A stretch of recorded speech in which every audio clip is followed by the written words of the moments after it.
Hey, how's everybody doing? Good to be here with you all tonight. Here I am in my lovely Brooklyn apartment. We're going to have yet another great late night conversation. Glad that you are all here. Let's Spoken of the American century. I say that the century on which we are entering can be and must be the century of the common man. A radical redistribution of economic power. I mean, we know that racism is just it's a byproduct of capitalism. Everything would be all right if everything was put back in the hands of the people. We need a government that will make sure Americans are taken care of and organize the economy to serve the people, not the profits of a wealthy few. We now have the techniques and the resources to get rid of poverty. We got to start getting out there with the people. Get out of the movement and get to the masses. We need a government of action.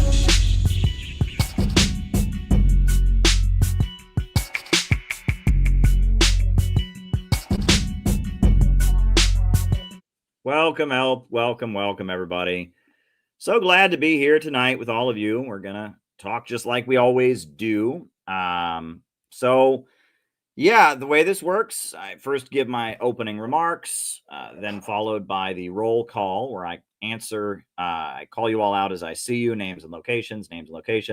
Then after that, I answer your questions for the remainder of the night. So if there's something that you would like me to talk about in the second half of the show, the best thing for you to do is to buy me a coffee. That is the best app. I mean, it's perfect. You can type as long as you want. You can be anonymous, no word limit. You can send in that long question if you want, whatever. You can also Rumble rant me if you're on Rumble. You can cash at me at CalebMoppin22. But the best way to send questions for the second half of the show is buy me a coffee.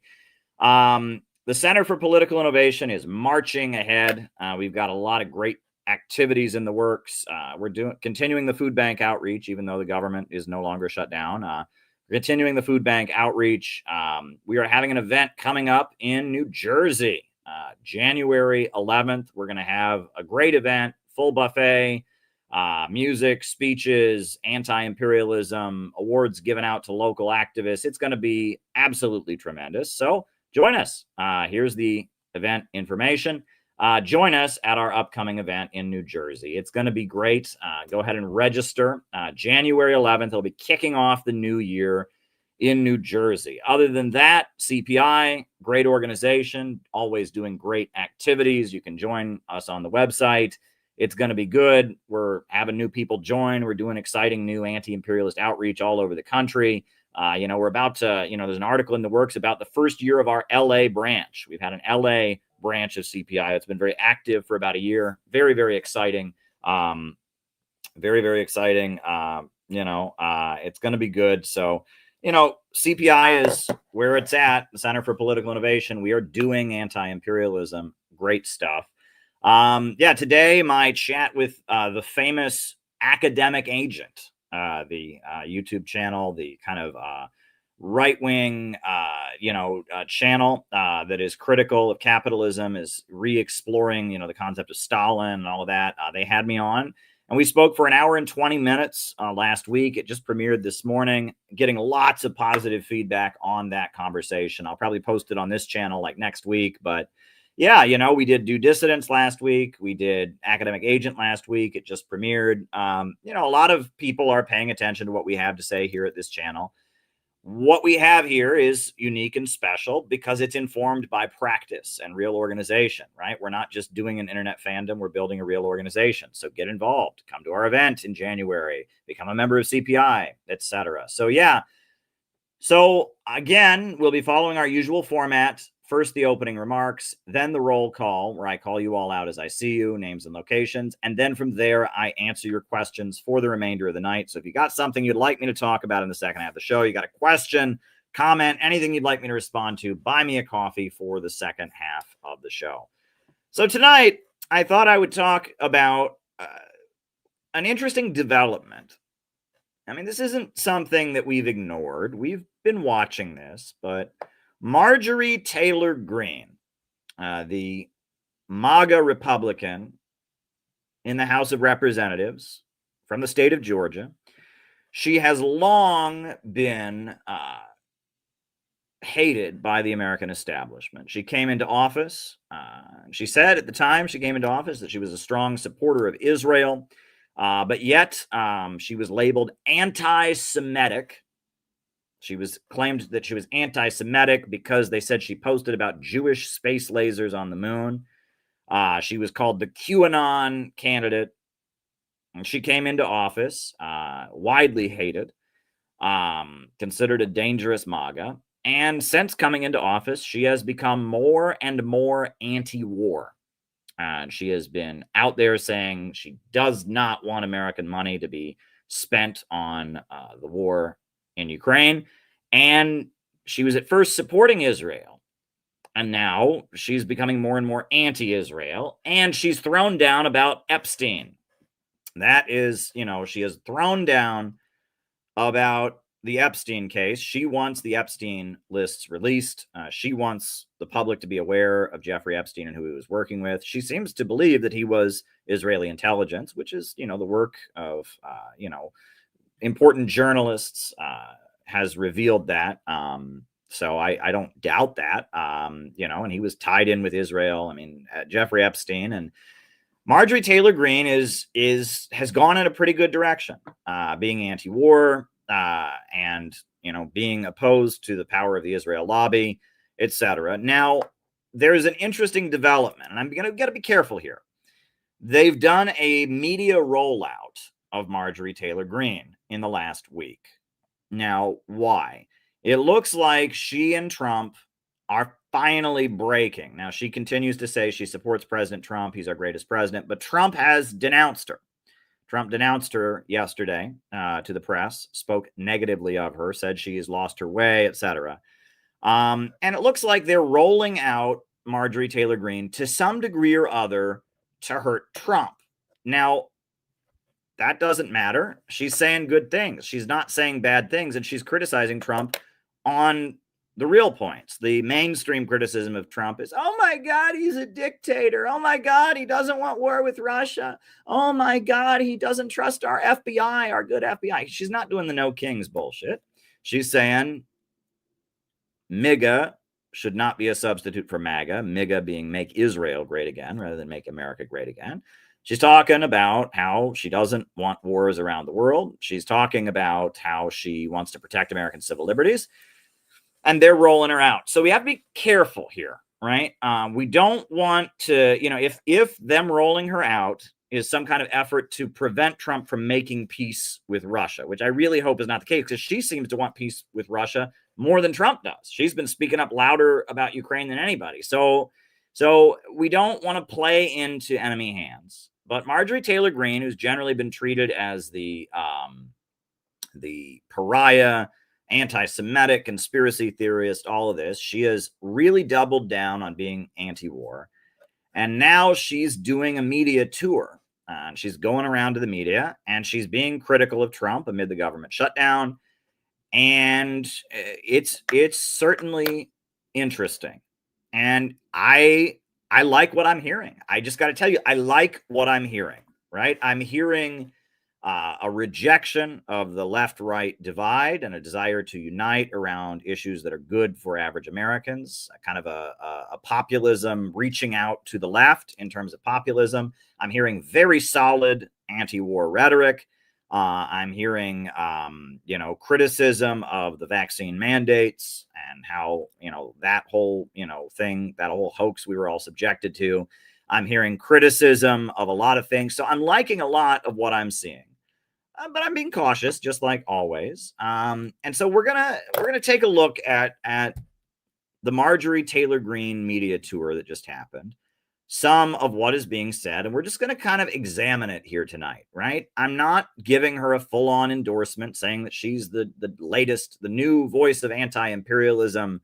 No, I'm not saying that. I'm saying that there's something interesting happening here. Okay? There is something interesting happening here, and we should pay attention to it. And honestly, she's sounding way better than anybody. I mean, Thomas Massey is pretty good. Tucker Carlson, he's not an elected official, obviously. He sounded pretty good. But, I mean, who else is saying what she's saying? This was her with Megyn Kelly. on the oversight committee, so I'm involved in that investigation. And there was a batch of emails released just recently that showed that Jeffrey Epstein worked closely with Israel on different military contracts, their intel agencies, Mossad, and so forth. I've been reliably told you're anti-Semitic if you say that. Yeah, that's like the thing, but MAGA cannot override MAGA. And I can criticize any foreign country that I want to because I'm an American and I have free speech. This is great. This is excellent. Who is talking this way? I don't hear AOC talking this way. I don't hear Bernie Sanders talking this way. I mean, this is great. Being make Israel great again. Yes. And it's not anti-Semitic to criticize a government. It's not. And it's not anti-Semitic to talk about Jeffrey Epstein and his ties with any foreign country, whether it was Israel or the UK or the United States, that's not anti-Semitic.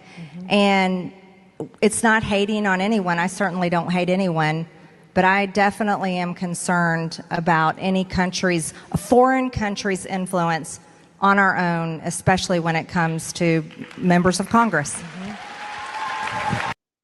I mean, what is to object to that? I mean, I feel like 99% of Democrats, 99% of people that call themselves leftists would agree with that, what she just said.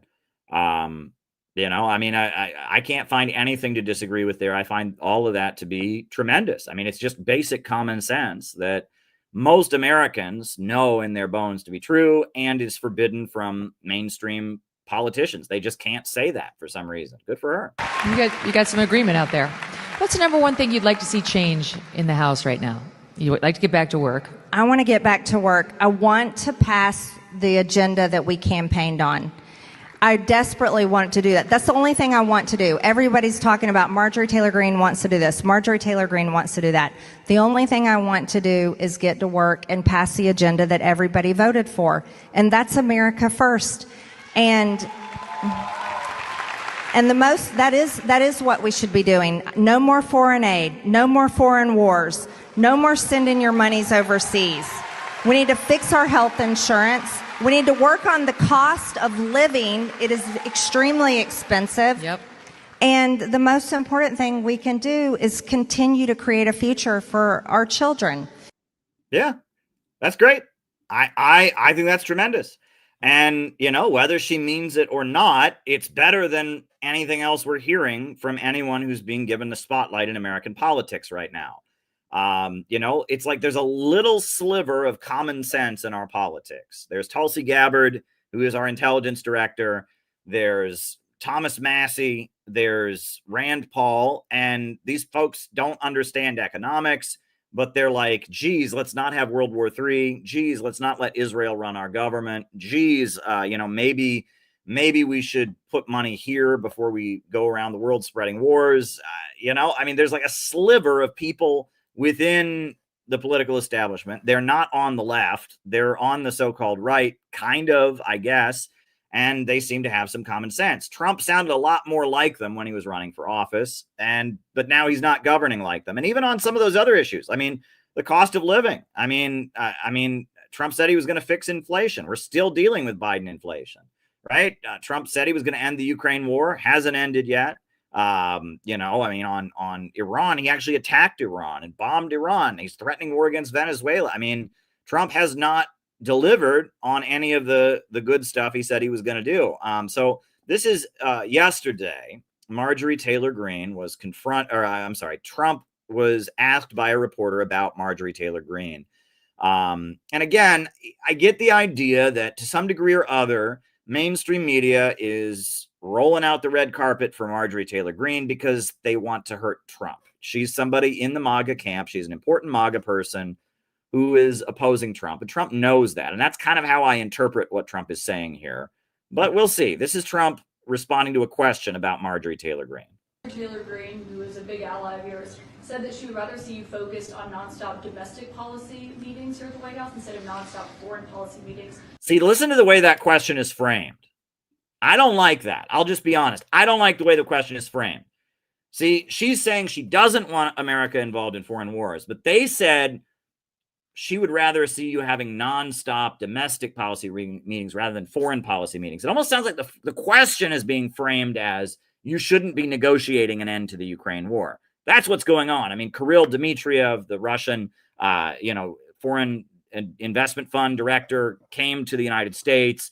Trump is setting up for a meeting in Budapest to end the war in Ukraine. So that reporter, that CNN reporter who asked that question, almost made it sound like Marjorie Taylor Greene doesn't want him negotiating with Russia. That's not what Marjorie Taylor Greene is saying, according to what I heard. I heard stop sending our money overseas. But isn't it interesting how they framed the question? But here's Trump. Here's what he said against Marjorie Taylor Greene. In response to her saying that, and also saying that grocery prices are up and not down, as you said. Yeah, so I don't know what happened to Marjorie. She's a nice woman, but I don't know what happened. She's lost her way, I think.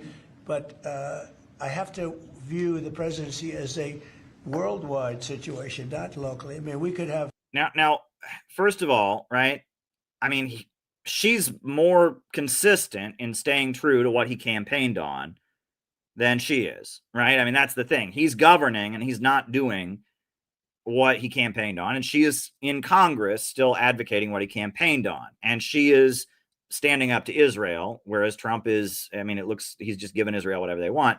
But then the question then pivots to this, like, he shouldn't be having foreign policy meetings, which is not what Marjorie Taylor Greene is saying. That's why I'm urging people to be careful with this. I feel like the media, to some degree or other, is playing games here, right? And we have to be aware of this. These are complex situations.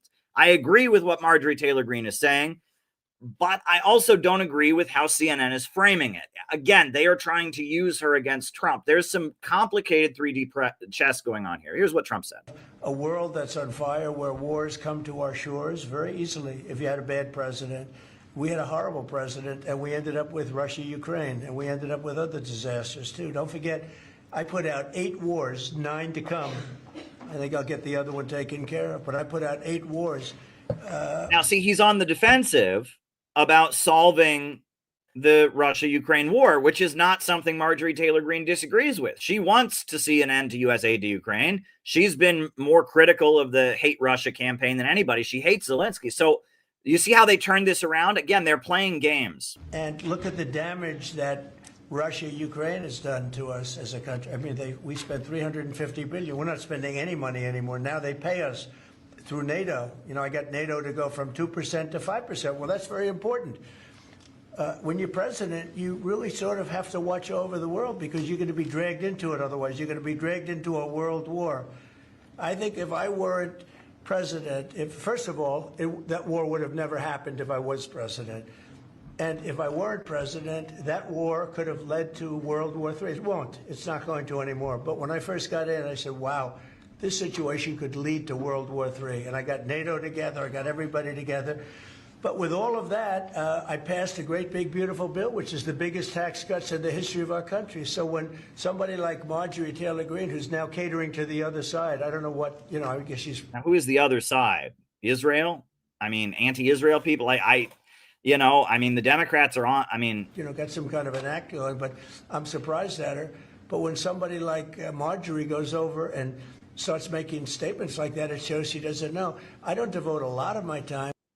See, so it's clear, again, the Marjorie Taylor Greene rollout might be part of a game the media is playing, but I like what she's saying, and she says what most MAGA believe, and it's America first, non-interventionism, not Israel first. She's saying good stuff.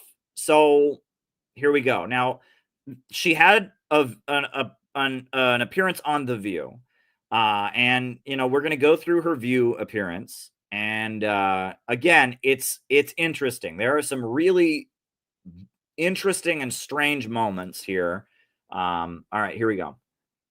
Marks 2 historical milestones. We have officially tied the record for the longest U.S. government shutdown ever. And for the very first time on The View, we are joined by someone you might be surprised to see here. Please welcome Congresswoman Marjorie Taylor Greene.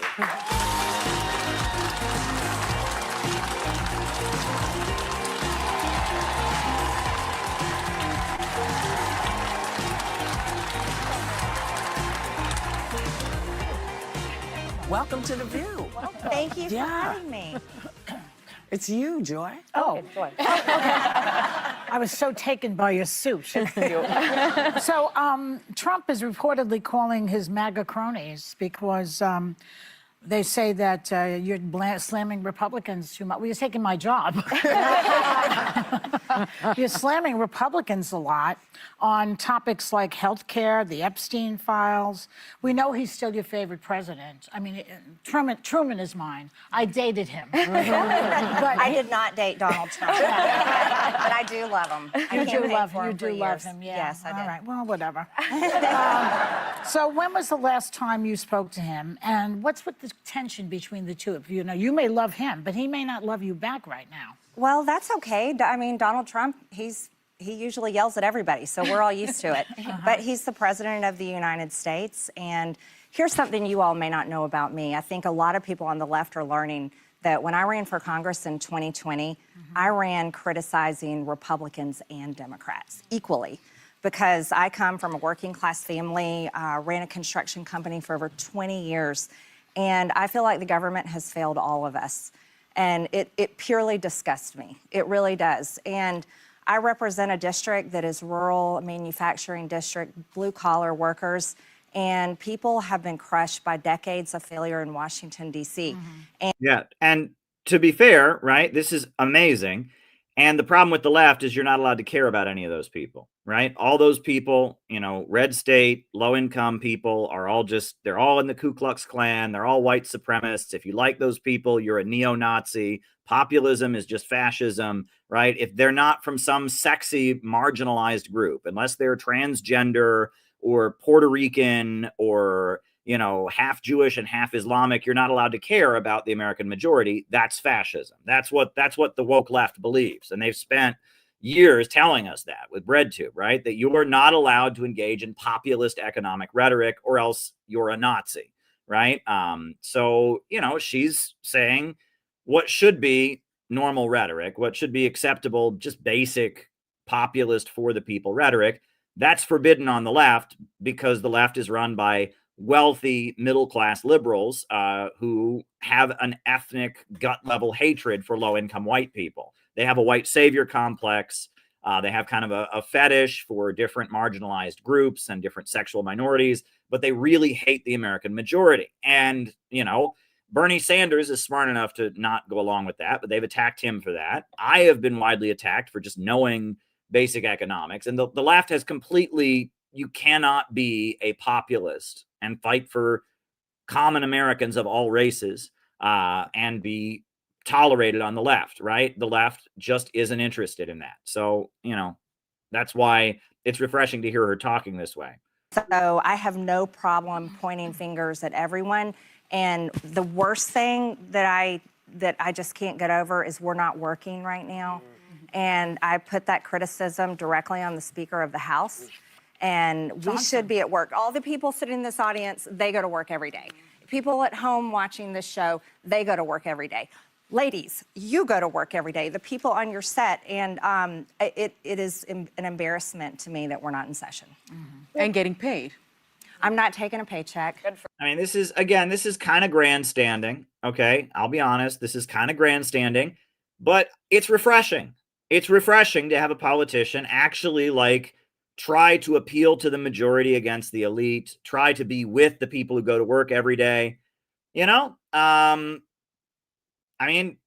It's refreshing. This used to just be kind of politics 101 that every politician did. We should get to work working for the people. This is kind of basic, right? But we're in an age where politics has deteriorated to such a point that, it's kind of like during the election, right? That was some of the analysis Peter Coffin had. Trump working at McDonald's for a day. Yeah, it was stupid. It was silly, but he was trying. Kamala Harris assumed she could win, so she lied about working at McDonald's. Kamala Harris, wasn't trying. She just thought she was entitled to the presidency. So Donald Trump worked at McDonald's. And when they called, Trump supporters garbage, he got a garbage truck. He just tried, right? Americans are the political elite in America has gotten to the point that they're just so entitled. Vote for us or you're racist. Vote for us or you're a neo-Nazi. Vote for us or you're believing in conspiracy theories. That like just basic trying here, it makes a difference, right? I mean, what used to be something that all politicians did, you know, it goes a long way now. Politics has become so corrupt, nepotistic, and dominated by social media propaganda, and dominated by mudslinging, and dominated by a sense of entitlement by a very unpopular political establishment, that when you see a politician just kind of trying, Donald Trump working at McDonald's, or her saying, I'm not taking a paycheck, we need to get to work for the American people, it's refreshing. This is what politicians are supposed to do. They should all be doing this, but they don't feel they have to. They feel they've got their back covered. That they can get elected and reelected and elected and elected on the basis of orange man bad, and so they don't have to do this kind of stuff anymore. I'm not taking a paycheck. Exactly. I think you're one of the only ones. Well, like the air controllers. List. I think that should be a public list. Yeah. I think that's fair because our paychecks are taxpayer funded. Correct. However, I voted to fund the federal government on September 18th. I want all federal employees to be paid. I want all the programs to be funded. And I think that is our job, all of us together, Republicans and Democrats in the House and the Senate. And I'll look, I'm with women, so I feel very comfortable saying this. I'm really tired of the pissing contest in Washington, D.C. between the men. I really am. Again, Not really impressed, but she's trying. She's trying, right? I mean, this is kind of politics 101. Silly, pandering a little bit, sure, but this isn't why they hate her, and this isn't why I love her, but it's refreshing to see. Woman, it's so nice to have you. And I watched you on Bill Maher, and I think you've been extremely eloquent in this shutdown in talking about the issue of Obamacare subsidies. I'm a Republican too. We don't agree on everything, but we both agree we have to extend these subsidies at least for a year because you just can't pull the rug out from under people who are going to see their premiums skyrocket. You talked about your own family, how you'd be impacted, but I imagine many of the 700,000 constituents you represent. So what are you hearing from your constituents on this issue, and how do you see this shutdown ending? My phone in my office, my district office in Washington, is ringing off the hook every single day. People are beyond outraged and they're terrified, but this has been going on for a long time. Yeah. Democrats voted for the ACA in 2010. It went into effect in 2014. That was the year that we saw. Notice she didn't say Obamacare, right? That's interesting. That, Republicans almost always call the Affordable Care Act Obamacare. She didn't call it that, right? And you'll notice also the way she talks about healthcare here, she's not running a libertarian free market, get the government out answer. She's running kind of just I'm concerned about the people and how they're suffering answer, which is interesting. Our health insurance policy for a family of 5 go from $800 a month to $2,400 a month. And I'll say this, we also watch health insurance companies drop out of the market, and healthcare costs have risen and risen and risen and risen. But I'm going to pick on Republicans. Republicans never fixed it. And then the ACA tax credits were passed in 2021, and there was a sunset date of the end of this year, and Republicans never made a plan for that. And I have been I yelled at Mike Johnson last week on our GOP conference call. By the way, I'm missing the call today. It's going on right now. And I hope that Mike Johnson is finally giving a single health care policy because the country deserves it, and it shouldn't be a secret. And I shouldn't have to go into a skiff to go find our Republican health insurance plan. Maybe Honestly, there is no plan. You know what? You want to know something? That, I believe, is the truth. There's a lot of ideas, there's a lot of bills, but there's no consensus. Yeah. And I think that's a failure. Yeah, and it's because the Republican message on health care, it doesn't fly. I mean, it just isn't going to work, right? The idea that, bring a chicken to the doctor, the free market just naturally solves things. Oh, we can't provide health care to people because that's communism and everyone will die. And that shit don't fly no more, right? The American people overwhelmingly, according to polls, they want Medicare for all. They want the Bernie Sanders solution. They want free health care. They want their health insurance premium to be zero, but they pay for it in their taxes. That's what the American people want when it comes to health care. Republicans ideologically cannot offer that because, oh, we have to get the government out of everything. Communism, it's communism. Oh, if you do that, then we'll all starve and die like Stalin. So it's like Republicans are at a loss because they're right to criticize the Affordable Care Act, and they're very good at that. The Affordable Care Act was an absolute disaster, no question about it. I mean, it made things arguably worse in some ways. I mean, it improved the one thing it did was that pre-existing conditions. They can't deny you coverage because of pre-existing conditions. But other than that, the Affordable Care Act and Obamacare was an absolute disaster. But the Tea Party and conservatives fought it like it was full communism and then referred to it as full communism ever since it was passed. And it's been a disaster. So what do you do about health care, right? And the Republicans really don't have an answer. They do have an ideological answer, which is the market, but they're not going to take away people's Medicare. They're not going to, so what are they going to do, right? And the Republican Party is kind of at a loss, right? Ideologically, they're supposed to say, oh, you just pay out of pocket. No insurance providers, just let the market solve it. That's not going to work, right? So ultimately, and I mean, a large percentage of MAGA voters want a Bernie Sanders solution to healthcare. Let's just keep that in mind, right?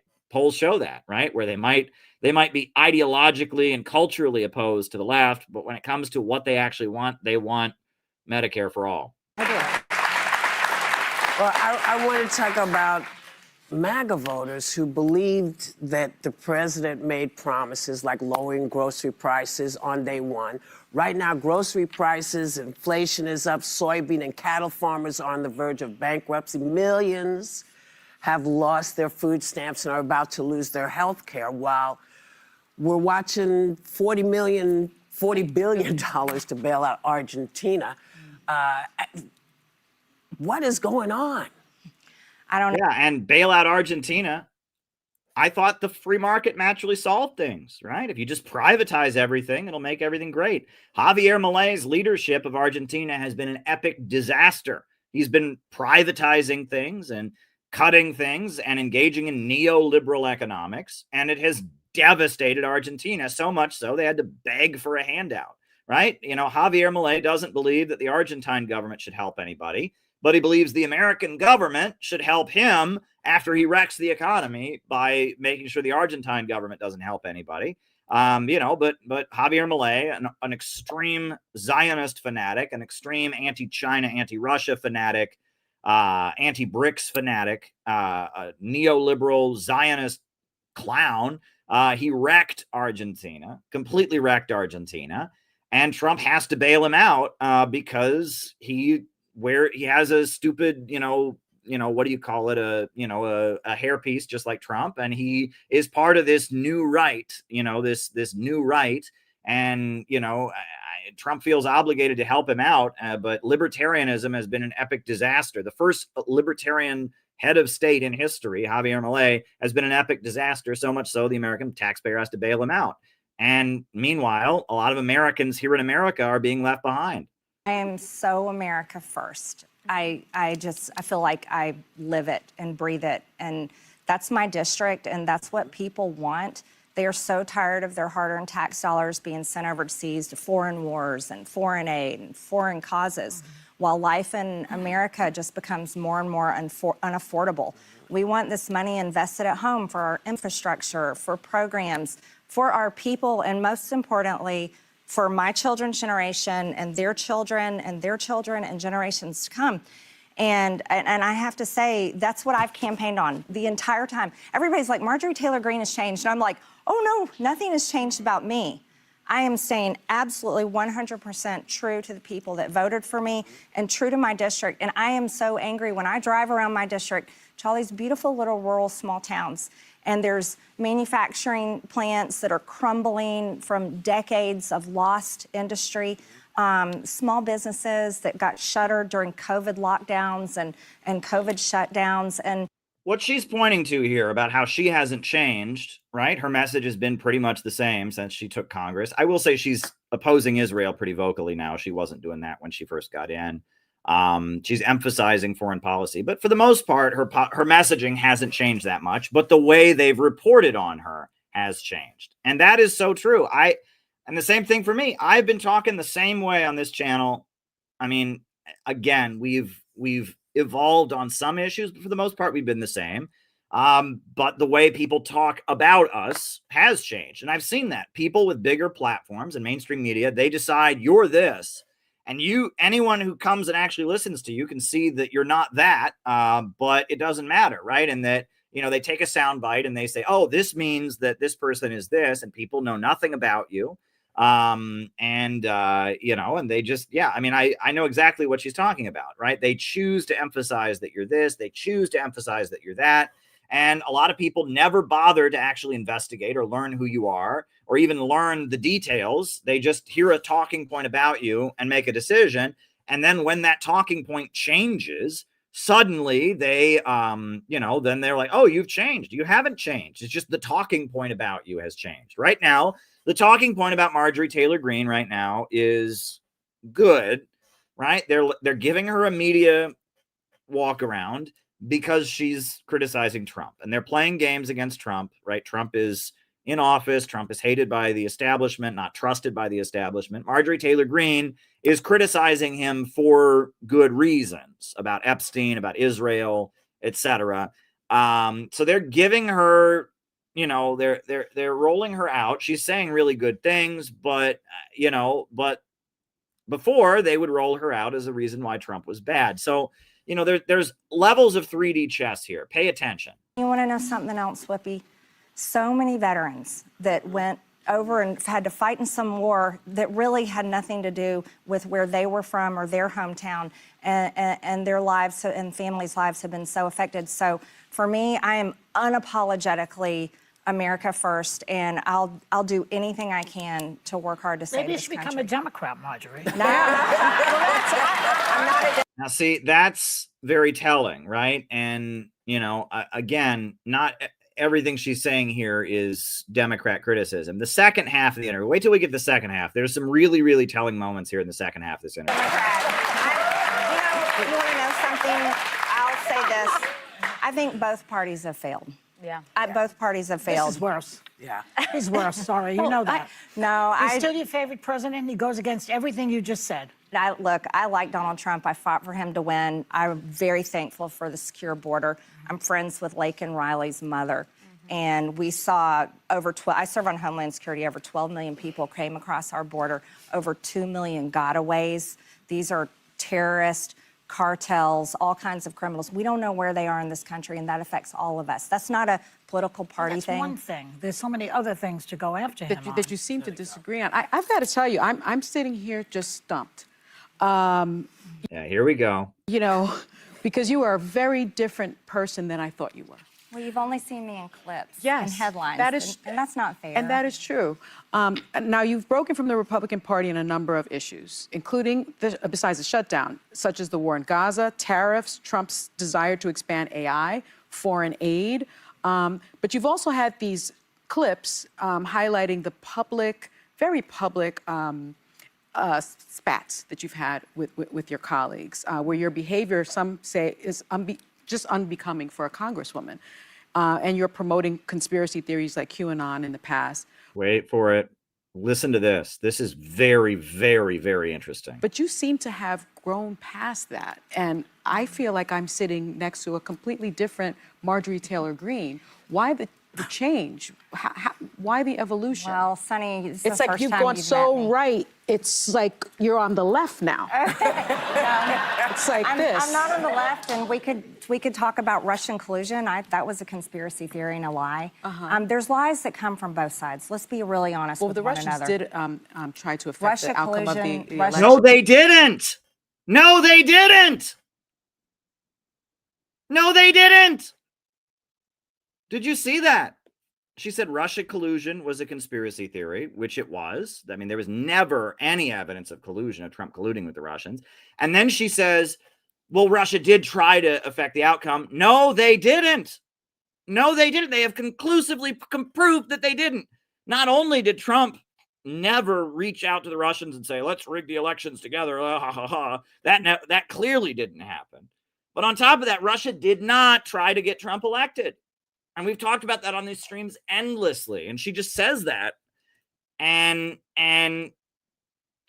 very, very interesting. I mean, and it shows that when it comes to what's going on with Tulsi Gabbard right now and all of that, there's a fight in the back room within the Trump administration, and like they're courting her, right? The left is courting Marjorie Taylor Greene as an ally against Trump, and she's sticking to her principles on certain things, right? And she's letting them use her to some degree or other. But at the same time, Trump has, sold out on a lot of issues that are very important to her, and she's not going to completely go over to the AOC side. But she's also, gonna, give Trump some negative feedback. She's gonna, this is politics. This is the complicated political dance of Washington, D.C. And with Donald Trump was an absolute lie, and all the information's coming out. So both sides have... Yeah, but it wasn't just the collusion was a lie. Russia did not try to affect the election results in 2016. That's been proven by Tulsi Gabbard. They released the documents. The collusion was a lie. We knew that after the Robert Mueller investigation. But the idea that Russia tried to influence the elections, that has been debunked now, thanks to Tulsi Gabbard declassifying intelligence documents. Had their lies, but here's where I'm at. All of this two-party fighting, you guys, you are all victims of the political industrial complex. And it's built on fundraising and fighting and toxic just garbage. And that exists all over social media, but that's not going to solve our problems in this country. Would you say you don't believe in the QAnon conspiracies anymore? Oh, I went over that a long time ago. So you've changed? Well, no, I haven't changed. I was a victim, just like you were, of media lies and stuff you read on social media. You all have attacked me many times on this show. We have. And what is the QAnon conspiracy theory, right? The idea that the government is run by pedophiles. Well, it seems pretty clearly that a pedophile named Jeffrey Epstein was very close to a lot of members of Congress and a lot of politicians, so close they won't release the list of people who associated with him. That there's a big fight within the government now, desperately trying to keep the list of people that Jeffrey Epstein was close to. Is that the QAnon conspiracy theory, that a pedophile ring, that a secret pedophile ring had influence in politics? That appears to be true. Right now, that doesn't mean that, I don't know. There's a lot of things that get accredited to QAnon, but the basic theory that I heard was that pedophiles control the American government. I don't exactly think that's true, but it is weird how Jeffrey Epstein and all of that is not being revealed. So there you go. Things that you read about me that weren't true. Or clips we've seen. Or clips you've seen The Jewish that space took me out of lasers. context. What was that about? No, but Wait, hold not up. even true. Let's It's take been- a second. Yeah, it's been I'm rebuffed. getting... All right. So that's the first half, right? We'll watch the second half is a little bit shorter. We'll get through it. This is all very, very, very interesting. But again, 3D chess. You've been outspoken about releasing the Jeffrey Epstein files to the public, including the names of individuals involved in his sex trafficking network. Now, Democrats have been calling for that too, along with some of the other Republicans, but most of your party is pushing back. The same Democrats that would have told you Jeffrey Epstein was a conspiracy theory and didn't exist. No, you all know that, right? The person at your office, at your workplace, that member of your family who's just a true believing Democrat. 1 year ago, if you'd have said Jeffrey Epstein, they would have said, that's a conspiracy theory. I bet you got that from RT. I bet you got that from Alex Jones. That's not true. There's no such person as Jeffrey Epstein. And now that Trump is in office and won't release the Jeffrey Epstein file, suddenly, oh, they're all about Epstein. Oh, yeah. Oh, we got to get all over that Epstein thing. I don't like the hypocrisy. I really don't. I agree with Marjorie Taylor Greene. They should release it. And the fact that Trump promised to release it and didn't is infuriating, right? But from a lot of these liberals, right, until CNN tells them to believe something, it doesn't matter if it's true or not. You can prove to them that it's true. You can show them the documents, but it doesn't matter if it's true. Until it becomes politically correct to acknowledge a fact, they pretend it's not true. And they often won't argue with you. They'll just say, oh, I don't know about that, which translates to, I'm scared to disagree. They're fucking cowards. You know this. And we all deal with these people. They're intellectual cowards. They're too afraid. They're too over-socialized to ever question anything. So you can show them, Jeffrey Epstein and all that, and they would have gone, I don't know. I have to talk to somebody about, I don't know. I have to, must not see. They would have done that until Trump was in office. Jeffrey Epstein became a talking point against Trump, which is fair. And then suddenly now it's Epstein. Oh, I know all about it. Oh yeah, Epstein. I know all about it. It pisses me off. Okay. It should piss you off too. People like that won't think until they're given permission, or really they won't think. They just will be told what to think. They won't take a position until the power structure tells them it's okay to take that position. I can't stand them. I really can't. Stalling. Why do you think that is? Because if President Trump is not implicated in there, what is exactly being protected here? I have no idea, but it seems like very rich and powerful men are being protected.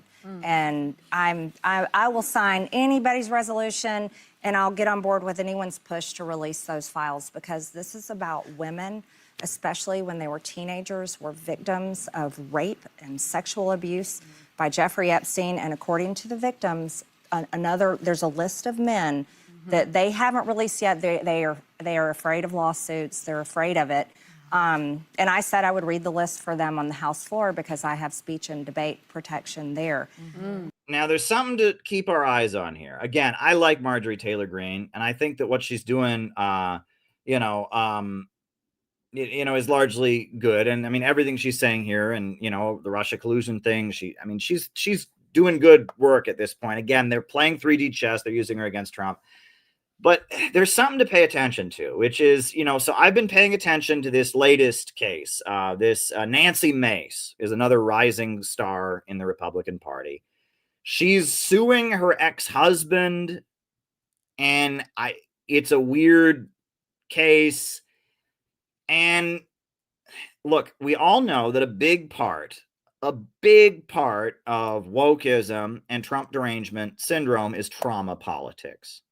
Right? The Me Too movement, right? It was a lot of drudging up people's trauma, pushing people's buttons with their trauma to the point that people couldn't listen to facts, right?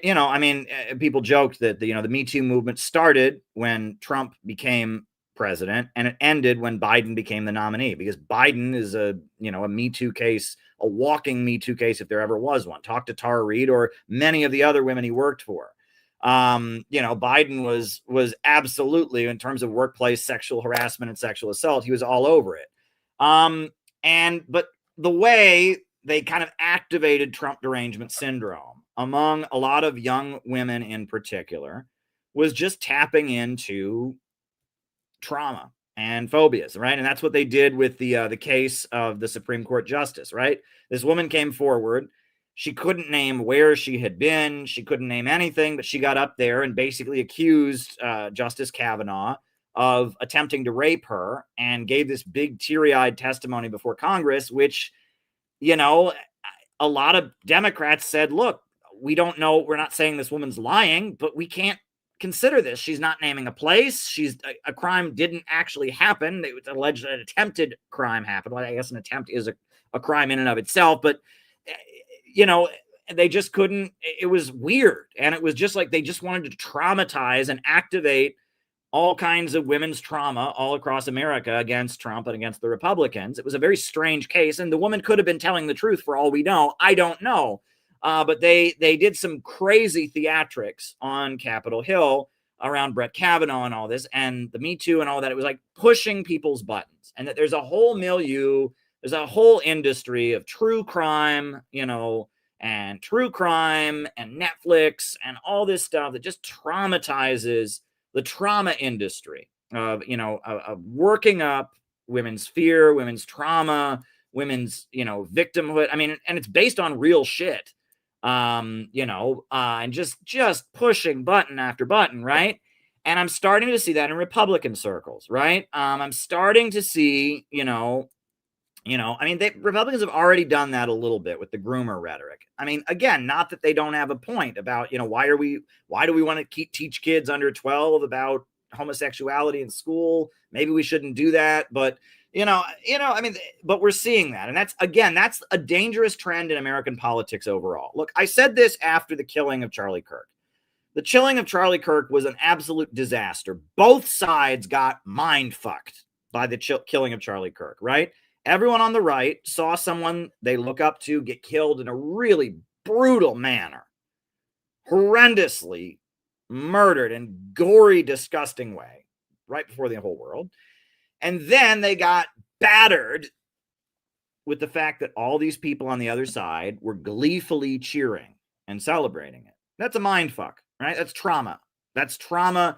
That, I mean, basically they heard what the entire conservative MAGA movement heard is all the leftists want to kill you, want to violently murder you. And that's traumatizing. And it's designed to keep this kind of thing from happening. They can't reach across the aisle. Meanwhile, all the leftists got told, you can't be gentlemanly, you can't be polite. It is your duty to be a complete asshole and celebrate the murder of this man who maybe you disagree with him, but if you're at all sympathetic, if you say condolences, you're a bad person, you're pandering to not. And so both sides got fucked in the head by the Charlie Kirk thing. And it's trauma politics. So leftists got told you can't be gentlemanly and say condolences. You have to be an asshole and cheer. And if you don't, you're a bad person. Look at this person. They cheered and they lost their job. You need to be there. And the right, they were all told basically leftists want to kill you. And the whole country got psyoped really badly by the murder of Charlie Kirk. Really, really, really badly. And I could say more about it. But anyway, we'll continue. However, I also think that this is about all victims of human trafficking, children that are being molested or raped, any men and women that are held in some sort of sexual abuse situation. What does our government say to them if the government will not release the information on the most famous convicted pedophile in history? What is that message back? And I think it's horrendous.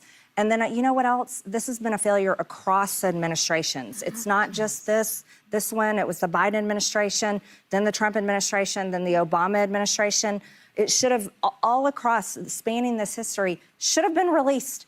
And there's clearly powerful people are being protected. The only one who... She's 100% correct. She is 100% correct on that. And, I mean, look, I don't care, Trump, anti-Trump. I mean, Epstein and the way he maneuvered within the political establishment and that whole scandal is absolute blanket condemnation of the American political system right there. The Epstein story is, I mean, she is 100% correct. Really got caught is a woman on this, is Ghislaine Maxwell. Right. And what does that say? The irony of that. Yeah. But they say she's a monster, though. Yeah, she's a monster. They hate her. Comes in all genders. They hate her. Yes. No, thank you to you. And Thomas Massey's also been great on pushing on this issue. Now, you mentioned you're notably America first, and you were even critical of President Trump's decision to take preemptive strikes on Iran. Right now, we're seeing these strikes on Venezuela. Let's pause here, right? Marjorie Taylor Greene was loud saying don't attack Iran. Thomas Massey was loud saying don't attack Iran, right? Rand Paul, loud saying don't attack Iran. Tucker Carlson, loud saying don't attack Iran. And Bernie Sanders came out like when the attack happened and said, I don't think America should attack Iran, but Israel has the right to attack Iran for their own security. Seriously, right? When that Iran thing was going on, when the Israel-Iran war was happening and the two countries were trading missiles, I mean, it became obvious there is no anti-war left. And it's the same on Venezuela, right? Rand Paul, Thomas Massey, Marjorie Taylor Greene have been much more outspoken against attacks on Venezuela than Bernie Sanders ever was, than AOC. I mean, I don't think AOC has yet said anything about it. Bernie has finally come out and said, oh yeah, they should not attack Venezuela. Maduro is a tyrant. He is a dictator. I don't like him, but they should not attack. vessels in the Pacific, in the Caribbean, without congressional authorization. I think we both care about stopping the flow of illicit drugs. But do you think this is something the president can do unilaterally, or Congress needs to weigh in on? Well, I just have to say, I have full faith and confidence in our great men and women in our military. And I believe that they have intel that we don't have, and they know what they're doing. She's being very careful there. Now, that's not her full statement, but she threw that out there, right? But then she goes on. However, I don't believe in regime change. I don't believe that we should be engaging in war, period. I'm totally against wars. I believe in fully protecting our borders and our people, but I don't think that we need to go out and attack other countries. That's weak. That's weak, because there is no way those ships have drugs on them. And, that's like, again, she's afraid of offending somebody in the military. She's afraid of offending somebody. And she did say, though, I'm against regime change. I don't want wars. So she's saying she doesn't want an attack on Venezuela. She doesn't want regime change. She's not ready to full on condemn the attacks on ships. Again, is there a relationship with the Drug Enforcement Agency because of her border positions? And that was weak. That was weak. That was pretty weak. I will say, though, fentanyl deaths increased in the past 5 years by 250% in my district alone. Has nothing to do with Venezuela. Absolutely nothing to do with Venezuela. According to the DEA, according to the United Nations, fentanyl is awful. Absolutely awful. And it's got nothing to do with Venezuela. And drug overdose is devastating in a lot of, rural small towns that have lost a lot of economic opportunities. And so I am all for our Border Patrol and our military protecting our country and our people from drugs being smuggled into the country. Now, Congresswoman, as we speak, there seems to be a significant divide on the right over whether to give a platform to noted white supremacist Nick Fuentes. Many prominent conservatives like Ben Shapiro, Senator Josh Hawley, Ted Cruz, they've spoken out against amplifying him. You two have had a complicated relationship over the years, but at a moment when that's putting it mildly. Nick Fuentes, I have no respect for. I really don't. I don't, right? Tucker Carlson, who had a friendly interview with him, I respect Tucker Carlson. Candace Owens, I had a friendly interview, she is somebody he's viciously gone after in really nasty, personal, hateful ways of doing things. And Candace Owens, I've got a lot more respect for her. She takes some similar positions on certain issues, but he's been vicious to her. And for a while, I don't know if he's changed his tune, but for a while, Nick Fuentes was at war with Marjorie Taylor Greene, and he was calling her Large Marge, and he was bringing up personal crap from her divorce. She's been married and divorced. She's a middle-aged woman, small business owner from Georgia. Not my fucking business. I don't care about her previous marriage and what went on, but he was bringing up personal crap from her history, and he was calling her fat, which she's very, very physically fit. And that is why Nick Fuentes is toxic, right? Nick Fuentes is just like Haas. He's just like Jackson Hinkle, right? They are just trash talking internet personalities that don't want to really change the world. They're just trash talkers, and they go after people on a personal level, and they don't really care about changing the world. They just want to look based. They just want to look cool. They're scamming their audience. They view their audience as suckers, right? And I have no respect for Nick Fuentes. We're going to talk about Nick Fuentes later on the stream. I have a clip of Nick Fuentes, which is very interesting. We're going to talk about later, but we'll finish with Marjorie Taylor Greene first. All right. Is on the rise. Where do you stand on this? Well, first, I'm not anti-Semitic, but I am critical of the Israeli government. Well, I just mean domestically speaking, because a lot of Nick Fuentes' words are, he hits what every did they group, expect her to say? I love anti-Semitism. I think anti-Semitism is, boy, goodness, I think we need more of it. What is she supposed to say? She's like, I'm not anti-Semitic. I'm critical of the government. Even asking her that question is pretty weird. Very much just Jewish people in general, not Israel, Jewish people. Well, number one, I don't have to agree with his words on attacking people like that. However, as a lawmaker, I think it's incredibly important that I defend our First Amendment for every single American. Of course, that does not apply to death threats or anything like that. However, I think the most important thing we can have as Americans is our free speech, and it can be speech that I either agree with or completely disagree with. But it's something interesting you said. Again, that used to just be politics 101 in America. But just tonight, right? I can't believe I don't know if you saw the news. Out in Berkeley tonight, there was an event, a Turning Points USA event to honor Charlie Kirk. And Antifa was out there shooting off fireworks and threatening people and acting crazy. And I mean, it's like all the Turning Points Charlie Kirk fans are already super traumatized by the murder of Charlie Kirk. And you're just going out there and like feeding that. I mean, it used to be common sense that, I may not agree with you, but I shall defend to the death your right to say what you say, right? Not anymore, right? Not anymore. The Israeli government, but you are not anti-Semitic. Most people now believe that if you criticize the Israeli government, you are anti-Semitic. Do you disagree with that? Actually, I disagree with Or I should say many people. I would say that tide has completely changed.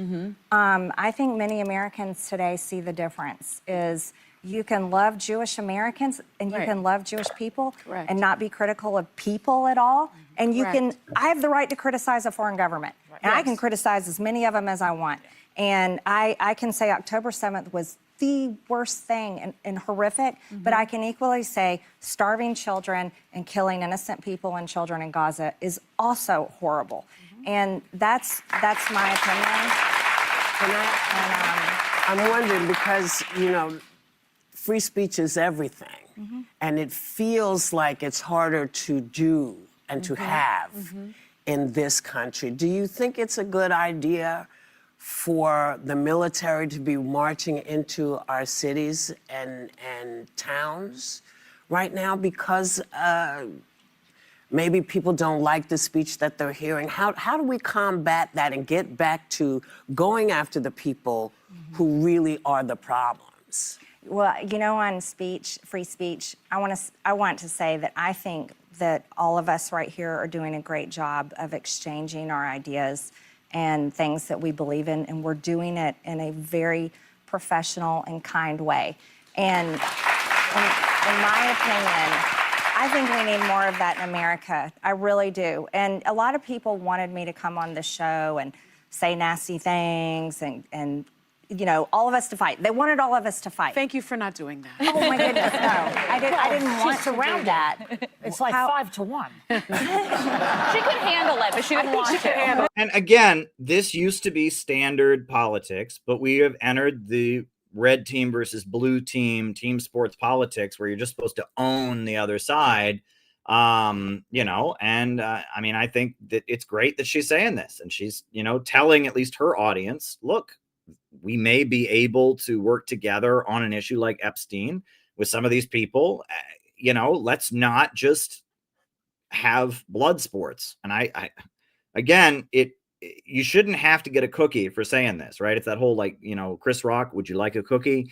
Would you like a cookie? But that's kind of where we're at in American politics right now. If you don't engage in blood sports, if you don't, you're on the other team, so you're an evil person, there you go. No, I didn't want to do that today because I believe that people with powerful voices like myself and like you, and especially women to women, we need to pave a new path. This country, our beautiful country, our red, white, and blue flag is just being ripped to shreds. And I think it takes women of maturity to sew it back together. And I think that happens through free speech. Yeah, no, that was quite interesting. Now, I'll show you quickly. AOC isn't having any of it, which is interesting, right? It seems like the Democrats and the mainstream media are giving Marjorie Taylor Greene a chance because they can use her against Trump, whatever. AOC ain't having none of it. And this is AOC. She's not having none of it. Here we go. Taylor Greene wanted to run for Senate, and Trump told her no. The White House and Trump land shut down Marjorie Taylor Greene's personal ambitions to run for Senate. Why? But why? Yeah, that's true. But why? They must have done it for a reason. right? She's the most famous, one of the most famous conservatives in, in the House of Representatives, one of the most famous MAGA Republicans, right? I don't even know who's in the Senate for Georgia right now. So, they must have shut her down for a reason. And she has been on a revenge tour ever since. This is not a person that is backing up anything of what they're saying with any sort of action, Well, actually she did. I mean, she's out there with the Epstein victims, and she is actually, opposing Israel, and she is actually doing some stuff on issues that AOC hasn't done anything on. gives the whole game away. That is the story. And until any one of these little public statements is actually backed up, I'm just not going to buy it. I welcome it. Yeah, well, she's voting against Israel and you're not. I don't know. She's much more anti-war than you are. I don't know. You're not one to talk about people, you want to talk about somebody who's not living up to what they said. Good night.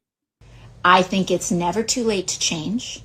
Yeah. This is the woman who, when it was asked that she maybe force a vote on Medicare for all, she claimed she was the victim of actual violence by Jimmy Dore because someone asked her to engage in a parliamentary procedure, so AOC there. Yeah. What she said is true. Yeah. It looks like the MAGA apparatus did block Marjorie Taylor Greene from running for the U.S. Senate. Why? Obviously for a reason, probably related to this Epstein stuff and Israel. If she was just a regular Trumper, they probably would have let her run because she's really, really famous among conservatives. So obviously the Republican establishment has some beef with MTG. We'll see.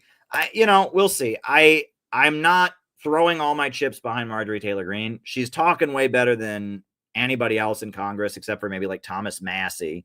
So, we'll see. So now I wanted to, Nick Fuentes, this is an old trick the establishment engages in, where they roll out somebody to defend Stalin.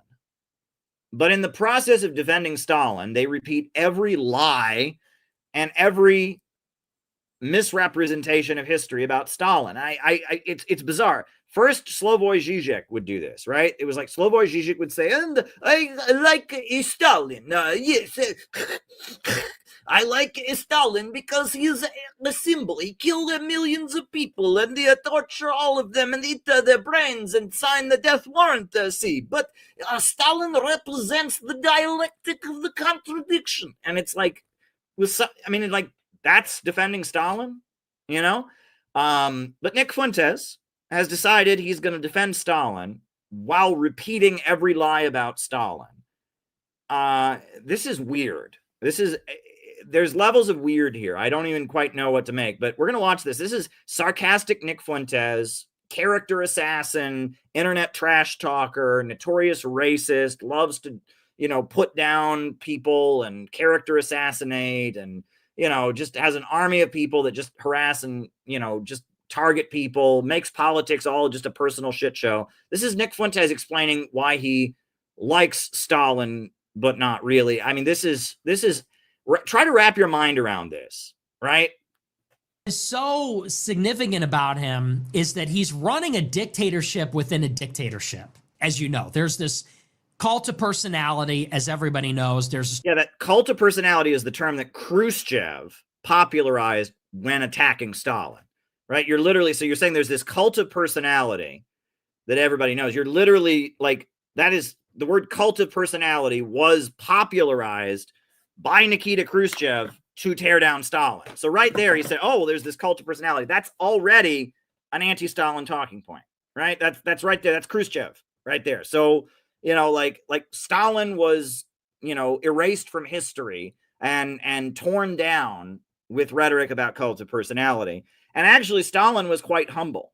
He went out of his way, to try and kind of, not have himself be worshipped. He found the kind of worship of him in state media to be toxic at some points. There's many examples of Stalin actually trying to stop them from, over the top worshiping him because it got a little cringe. But anyway, so right off the bat, but anyway, here we go.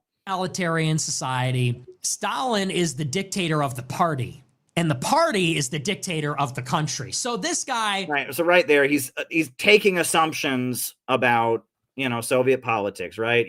Soviet politics was 1984, where everyone was brainwashed. If you said anything against the government, you were immediately taken out and shot. And there, he's already repeated the standard American talking point of communism is a society where no one's allowed to think. So, all right, okay, so Stalin's a brutal dictator, practices cult of personality, and is the dictator of the dictator. I mean, it's like he's already, it's like we barely watched any of this. He's already just rolled out the most blatant anti-Stalin talking points and biases. He's not challenging any of that. The level of power that he has is unmatched by anyone ever. It is truly and that's not true either, right? There were anyway, personal autocracy, unlike anything that has maybe ever existed in the world. Not true, actually. There was, a whole organization, and there was many examples of Stalin fighting with other members of the Central Committee, and oh man, in history. And what is interesting about Stalin is that he comes from the periphery of the Russian Empire. He grows up in Georgia, in the Caucasus, which is on the outskirts, and this is during a time of suppression of the Georgian language, of Georgian culture by the Tsar. So he really is this peripheral figure, and he's unremarkable. He's 5'6". He's got pock marks from smallpox when he was a kid. He walks with a limp. He's physically a very unimposing, unremarkable figure. He's not a compelling speaker. That's not true either. He was actually quite a compelling speaker and mass organizer. So I mean, the stuff about the limp and the pockmarks, that's all true. But the idea that he was not a compelling speaker, go read Simon Sebag Monafor's book, Young Stalin, and you'll read that Stalin was a very, very compelling agitator and speaker. He was that is not true. That is simply not true. Stalin led crowds of people. Like there was in Georgia, there was an oil workers strike, and the oil workers were in the jail, and Stalin led a crowd of people to tear down the walls of the jail. That's not true. Stalin could, rally crowds of people. I think I always quote the Young Stalin book, talking about how he was a dynamic young preacher. He was giving classes on Marxism in the jail. I mean, he was extremely charismatic. There's a story about Stalin when he went into exile, right? When he went into exile, he's in Siberia, and he goes to the local village, and they elect him the head of the hunting club. Stalin was somebody who was very, very charismatic, could talk to anybody. He had this kind of man's man persona. People met him and liked him. He was extremely charming and extremely charismatic. Got a very high-pitched voice and really a marginal character. He goes to seminary, and he was a very devout. Well, he was devout at a time. He later became an atheist. But even in his language is colored by his time in the seminary. That's right. That he had a heavy religious training and Christian influence, right? And that before he became a communist, he was in seminary school learning to be a priest. That's why he could read and write, which put him ahead of 60% of the population. And he had religious training. That was the basis of his education. Never went to college, right? All he did was go to a seminary school, and then he dropped out to become a communist. He robs a bank famously in 1907. I mean, that's debated, actually. The Bolsheviks robbed banks, right? I mean, he supposedly was the mastermind. I believe it. I mean, it's widely understood that he robbed banks. That there's debate about whether he did that or not. I think he did, probably, but that's his reputation. And becomes a pariah in the revolutionary movement as a criminal. So he's really... Oh, wrong. They thought he was a hero for robbing banks. The Bolsheviks were an underground illegal organization, and they fundraised with illegal activity like robbing banks. They didn't make him a pariah. He wasn't a pariah. He was the editor of Pravda. The daily newspaper of the Bolsheviks. They had two publications, Iskra, the theoretical journal, and the daily newspaper, Pravda, that's distributed on the streets. Stalin was the editor of Pravda. If you're the editor of Pravda, how the hell are you a pariah in the revolutionary movement? Lenin and Trotsky and all of them were in exile. He was running the organization on the ground. Labor unions, a daily newspaper. He was not a pariah. What? How could he be the Oh, yeah. It's like he's from the periphery of the Russian Empire. He's this unremarkable figure. He's not charismatic like a Hitler. He was charismatic, but yeah, he was a normal guy. He was Country Joe. They used to call him Country Joe. He was from a rural village. He was from Georgia, right? He was from, one of the smaller nationalities. That's true. But he was very charismatic as an organizer. You read young Stalin and read about what a dynamic organizer. He was the editor of the Pravda publication of the Bolsheviks' daily newspaper that was distributed in bulk. He was like leading the organization until Lenin came back from exile in April of 1917. He was, in order to do what Stalin did, he had to be wildly charismatic. He's not imposing like a George Washington. He is like this pariah, this outcast. And really, he was not an outcast. He was from an oppressed nationality. He was Georgian, but he was not an outcast. Stalin was a man's man. Stalin could walk into a room and charm anyone, right? He had this way of just getting people to like him. And that's what everybody, even the people who hate him, talk about in his biographies. He was just a charmer, an amazingly brilliant, charismatic guy. You couldn't not like Stalin. Truman liked Stalin. Roosevelt liked Stalin. Even Winston Churchill commented on like how personable Stalin was. Stalin was extremely charismatic on an individual level. Through this remarkable intelligence, bureaucratic maneuvering, becomes the most powerful man in the world, really, and uses this power to transform the Soviet Union truly. And look, Stalin killed many people. There's no question he's an evil figure in history. He's an evil figure, right? He defeated the Nazis. He raised millions and millions of people up from poverty. He took a backward country and made it an industrial superpower. I mean, millions of people had their life expectancy doubled because of Stalin. There would be there would never have been a civil rights movement, that was actually going to win in America if it hadn't been for the Soviet Union boosting the Black freedom struggle. We would not have 8-hour work days in America if it wasn't for the threat of communist revolution and the support that the Soviet Union gave to the labor movement in the West. But yeah, he's an evil figure. I mean, he did kill a lot of people. Yeah, because they were fighting for their lives. It was a very authoritarian government. But like, okay, so you're saying he's an evil figure, right? Okay, continue. Suppresses religion. Well, no one in Russian history has built more churches than Stalin, right? And actually, especially after World War II, Stalin oversaw the legalization and revival of the Russian Orthodox Church. He built churches. There's a lot of Russians believe Stalin was a Christian. Now, a lot don't. And I mean, it looks like he wasn't. But Stalin is largely considered by a lot of very religious Russian Orthodox believers to have been somebody who was on their side, part of the great Russian tradition. He brought back the church during the Second World War.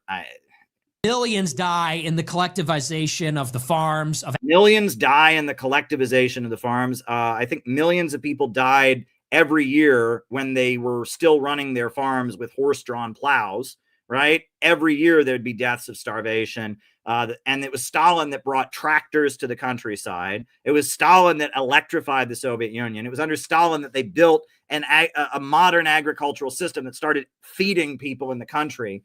But millions died in the collectivization. You mean millions of people died before Stalin built the modern farming system. Culture. He kills probably directly millions of people in the purges. That's not true either, right? The purges, there were less than like 100,000 people, that were executed during the purges or went to gulags. Most people who went to gulags got out. Gulags were awful. A lot of innocent people were killed during the Great Fear of 1936, 1937, no question about it. But millions? No, not millions. We're talking hundreds of thousands. And it was an episode of mass hysteria in the country. People were turning in their neighbors. And Stalin eventually executed the head of the secret police, Yezhov, for that episode and blamed it on Yezhov. And there was a conspiracy within the USSR. No question about it. There was a conspiracy. Somebody shot Sergei Kirov. And they've tried to prove that Stalin killed Kirov just to step off the hysteria. They've never been able to prove that. And yeah, there was an episode of mass hysteria where a lot of people were repressed, 1936, 1937. The Moscow trials, it wasn't millions of people, though. And most people who went to gulags were there for regular crimes, not political offenses. And most Gulag prisoners got out and lived to tell the tale. So, you're missing a lot here. Them to death by execution or in the gulags. Most people who went to the gulags lived. Most people who went to the gulags got out after a year or two. This is the slave labor to industrialize Russia.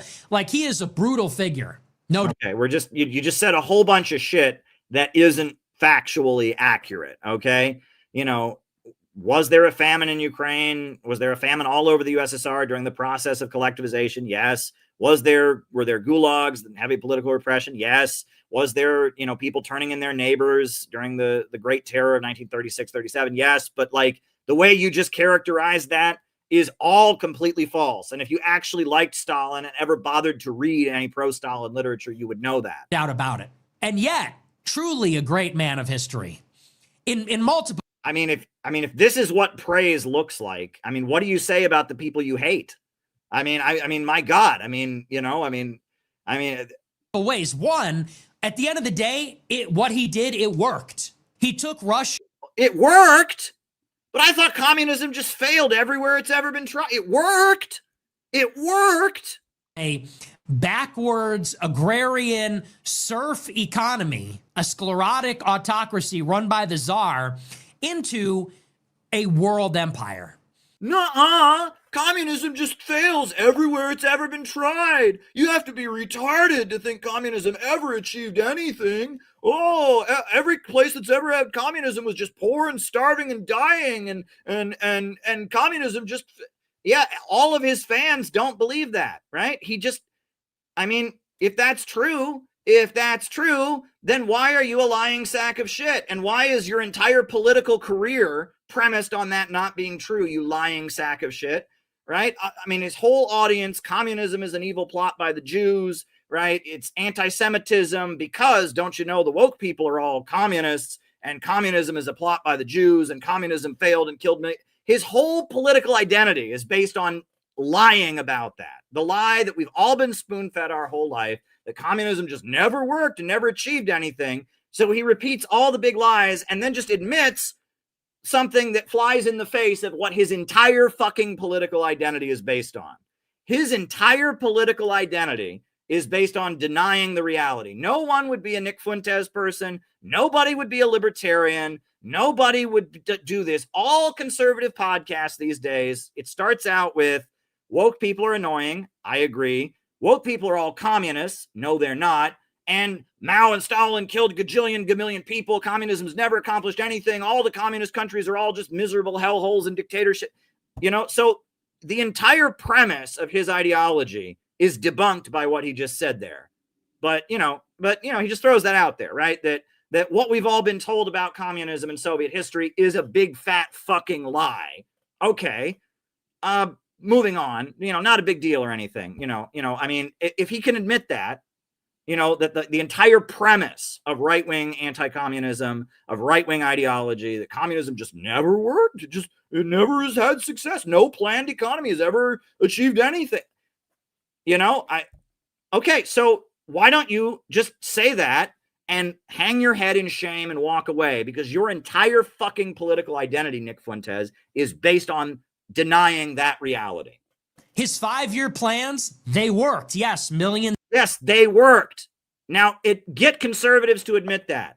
Get anyone to admit that. No one's allowed to admit that. The entire American political establishment is based on denying that. And you're admitting that, and it's like nothing happened. Yes, it required sacrifice. That's a euphemism, I guess, what you could call it. It was a genocide, essentially. Yeah, but it worked. There's no genocide. Right? Show me an example of him exterminating anyone on the basis of their race, right? They moved people around on the basis of their nationality during the Second World War, and that resulted in millions of Jews being saved from the gas chambers. They had a category called reactionary nationalities during the Second World War. That wasn't, that was unfair, you could argue, but the idea, show me any place where Stalin is accused of doing what Hitler did and rounding up people on the basis of their race and killing them. That didn't happen. Right? A famine, mismanagement of agriculture, none of that. There is nowhere that they ever accuse Stalin of rounding people up, putting them on trains and gassing them to death because of their race or ethnicity. That there's not a single place Stalin's accused of anything like that. Stalin's accused of mismanaging agriculture. Stalin's accused of political repression. Stalin is accused of moving people around on the basis of their nationalities. They call it forced deportation. But nothing on the level of Hitler has ever been thrown at Stalin. Worked by prioritizing heavy machinery, by prioritizing factories, defense equipment. Russia industrializes. He drags Russia out of the 19th century, or really the 18th century, into the 20th century. They acquire an atomic bomb. They defend Russia against Hitler. Then that was the inevitable conflict, was Germany rising. That's really the story, is German unification in the 1870s. And they become the hegemon of continental Europe and then challenge Britain. And so the question is, how does this resolve this Soviet Union as a rising? Yeah, you do realize your entire wing of American politics is dependent on not acknowledging anything that you just said, right? Anything that he just said, right? If that was acknowledged, no one would ever be a conservative in America. No one would ever be a Nick Fuentes supporter. Nobody, right? I mean, you're not allowed to say that. Right? That the entire American political discourse is based on never acknowledging that. And his whole line, you read any of the stupid anti-Semitic books he promotes, it starts out with communism is evil and never accomplished anything and killed a gajillion million people. And all the communists are all Jews. That's his entire ideology is premised on denying that this happened, right? On stupid anti-communism. And he's saying that the basis of the stupid anti-communism that defines American politics is a lie. And it doesn't occur to him to well, if the reason I'm supposed to hate Jews is because they're all communists and communism is a Jewish plot against the white man. It's like, okay, so you do realize that what we've all been told about communism, which is that it just never accomplished anything, is a lie. And it's like, it's like it just doesn't occur to him. Like, it's like, oh, but I'm just going to continue acting like it is. And his whole ideology is premised on that. Or Nazi Germany, and the Soviet Union wins. He defends the Soviet Union against Germany. He industrializes the Soviet Union, nuclearizes the Soviet Union. And so you look at Russia when Stalin enters the scene in 1928. Is when he consolidates power. Lenin dies in 24? By 1928, Stalin has consolidated power. You look at the Soviet Union in 1928 versus 1953 when he dies. It's unquestionable, his effect on the country and on the world. Whatever you think, obviously an evil figure, but truly remarkable. And they tell the story about him. They say, oh, well, he got beat up by his dad, and that's why he was evil. There's no evidence of this. He was a poet. He was actually a poet, a sensitive young man. He called himself Koba. That was his pen name. Yeah, so I'm getting into some of the revisionist history by Grover Furr. I got put onto that by Academic Agent. Just interesting from an academic point of view. I always thought Stalin was far more fascinating than Hitler and Napoleon, but that's just me. Personally. Last night had a pretty good monologue. Somebody says, this dude's admiration for Stalin is fucked up. Dude. Everything about Nick Fuentes is fucked up. Wouldn't get it. It's like anything. Are we intelligent? Are we mature? Are we grown-ups? I feel the same way about Hitler. I feel the same way about a lot of these figures. In some sense, you can say this about Netanyahu. Is Netanyahu evil? Yes. But there is no question he is a remarkable figure. Now he's comparing him to Netanyahu. It's like he's basically just telling his audience, I like evil. I like evil. Stalin was evil. I like evil. Hitler was evil. I like evil. Evil might not be so bad. Isn't evil interesting? It's like he's telling his audience to just be evil. Right? It's like he thinks Stalin was evil, but he's like turned on by evil. And this is, There's no question. He is the man of history. Look at what he has done, how he's transformed the Middle East. He's absolutely evil. He's absolutely diabolical. But you have to be able to separate the ruthlessness, the evil. There's one of them runs a government funded by the Western system to keep down the Arab and Middle Eastern people. The other led a country that was the best friend of all the people around the world struggling against the Western system. There's a little bit of a difference there. Evil from their evil geniuses. Does Hitler contain a genius? Does a Stalin, does a Netanyahu contain a genius? Yes.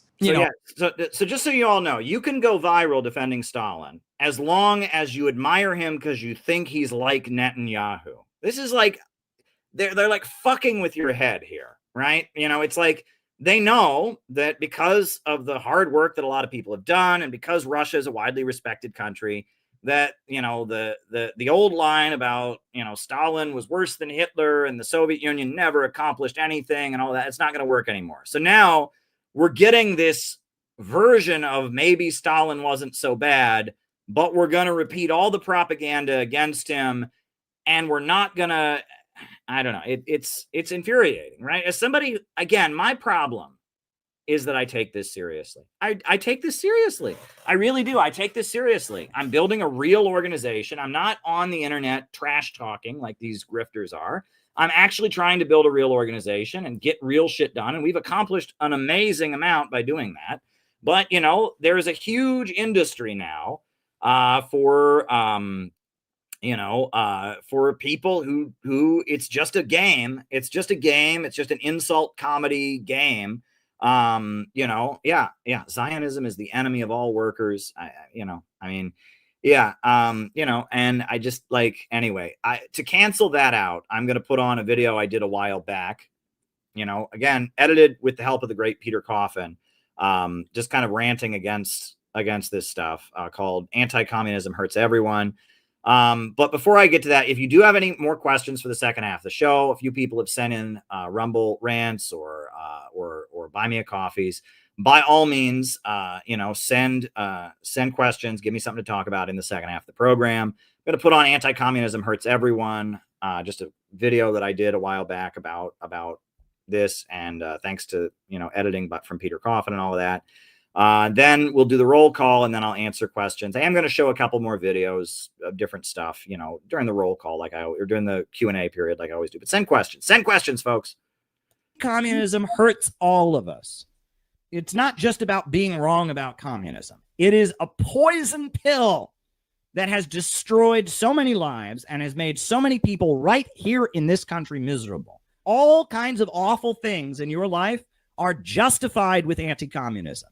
You don't have health care because of anti-communism. Your wages are low because of anti-communism. Roads aren't being paved because of anti-communism. Drug gangs are coming into this country, and you know why? Because starting in the 1980s, the USA started sending weapons to people called the Contras, who murdered people, and you know what the justification for sending them those weapons was?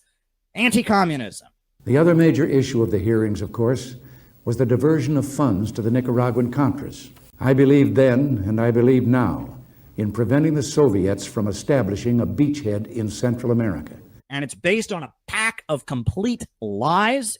While $30 million had been allocated for the weapons, the CIA funneled a portion of that money to the Contras in Nicaragua, the group Reagan supported in their guerrilla fight against the Sandinista government. What was China like before the communists came in? What is China like now? What was Cuba like before Fidel? What is Cuba like now?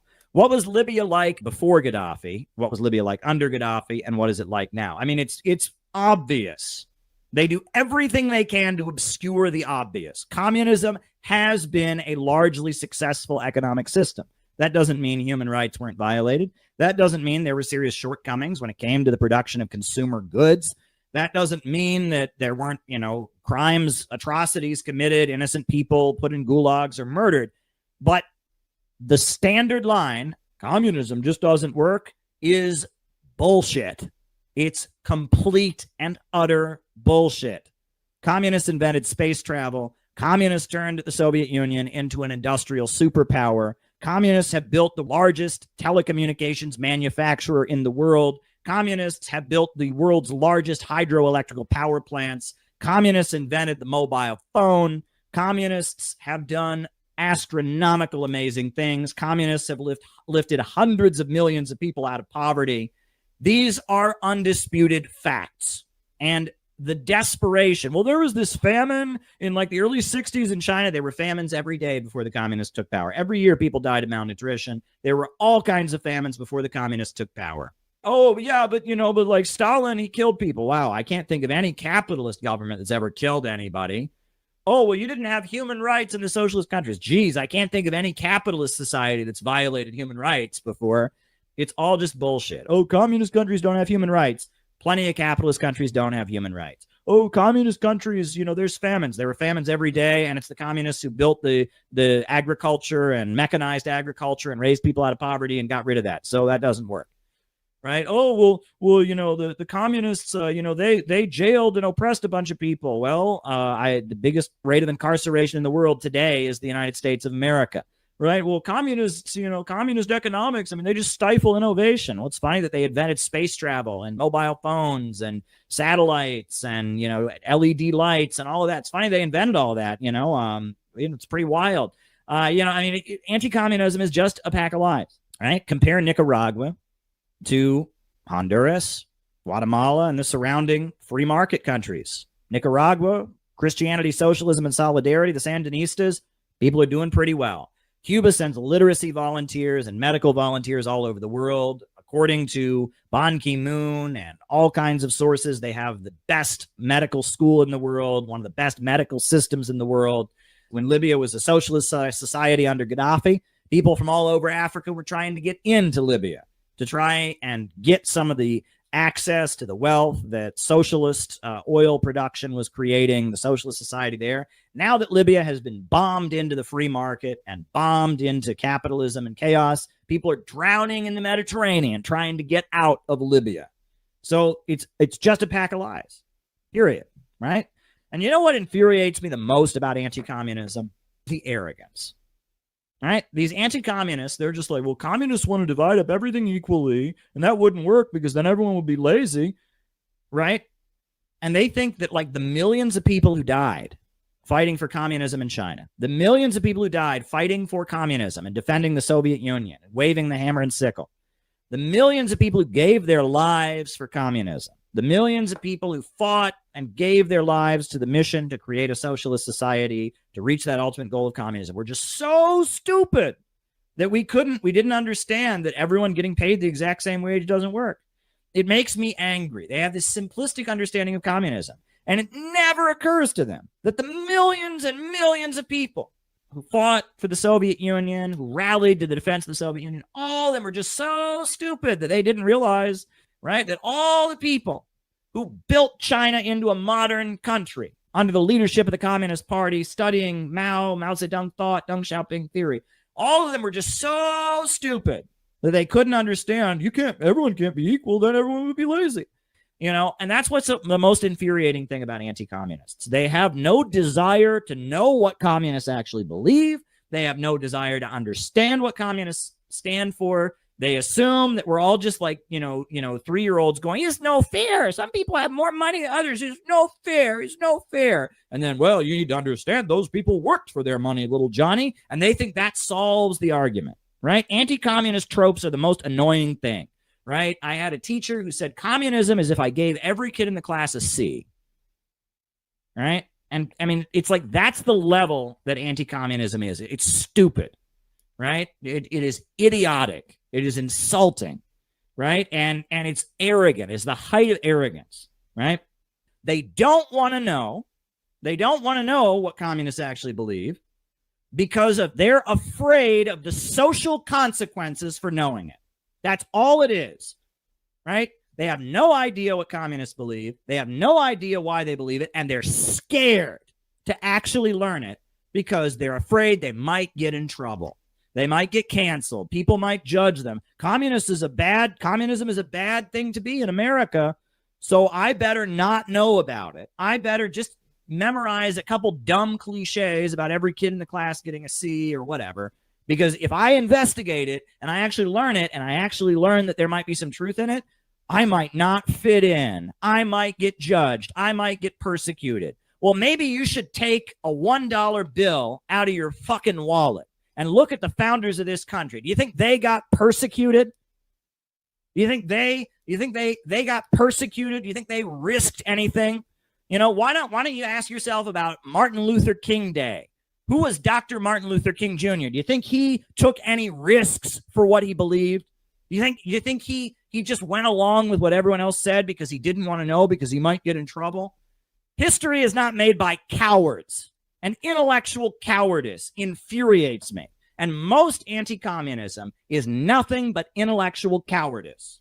I mean, you know, I'm not a fascist, but I have read fascist literature. I know why fascists believe what they believe. I am not a libertarian, but I have read libertarian literature. I know what libertarians believe. I am not a liberal, but I know what liberals believe. When I was a small, young teenager, I discovered that the Soviet Union had astronomical economic successes.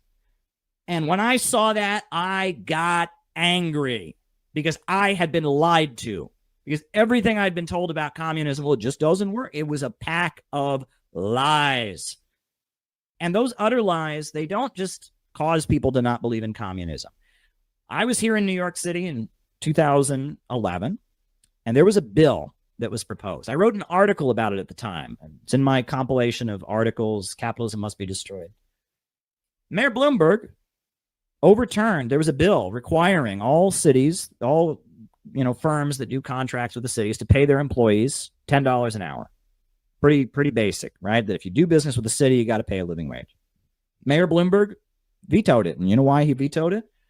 Well, the Soviet Union, they tried to, give everyone a living wage, and communism failed. So we can't do that. Yeah, we can't do that. I'm the mayor of New York City, Mayor Bloomberg. We can't pay people a decent wage. Communism, right? Bernie Sanders, every debate Bernie Sanders did, every single one. He'd be up there and say, oh, I think we ought to provide health care. Oh, my God, Pol Pot killed millions, gajillions of people. You want to give people free health care? Anti-communism has led to a situation where our roads are falling apart, where we have private prisons for profit. We have schools for profit and charter schools where our drinking water isn't being properly purified. Our country has been ripped apart to the drumbeat of anti-communism. Anti-communism is the reason that you are stuck in the cycle of low-wage, short-term service sector jobs. You don't have a good-paying industrial job with a union. Anti-communism is the reason that we are spending billions of dollars on this huge military we have to send all over the world, because if not, the communists are going to come and take over.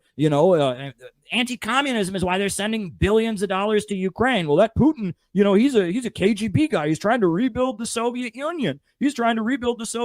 Anti-communism hurts you. And it's bullshit. The strength of socialism wasn't the guillotines. It wasn't the firing squads. It wasn't the persecution. That's not what people remember the strength of socialism being. They just did a poll. 75% of Russians say that the Soviet Union was the best time in their history, but they're not thinking that because of executions. This was from a PBS documentary. They interviewed a woman named Tatiana Fedorova. Stalin set a task: build this or build that.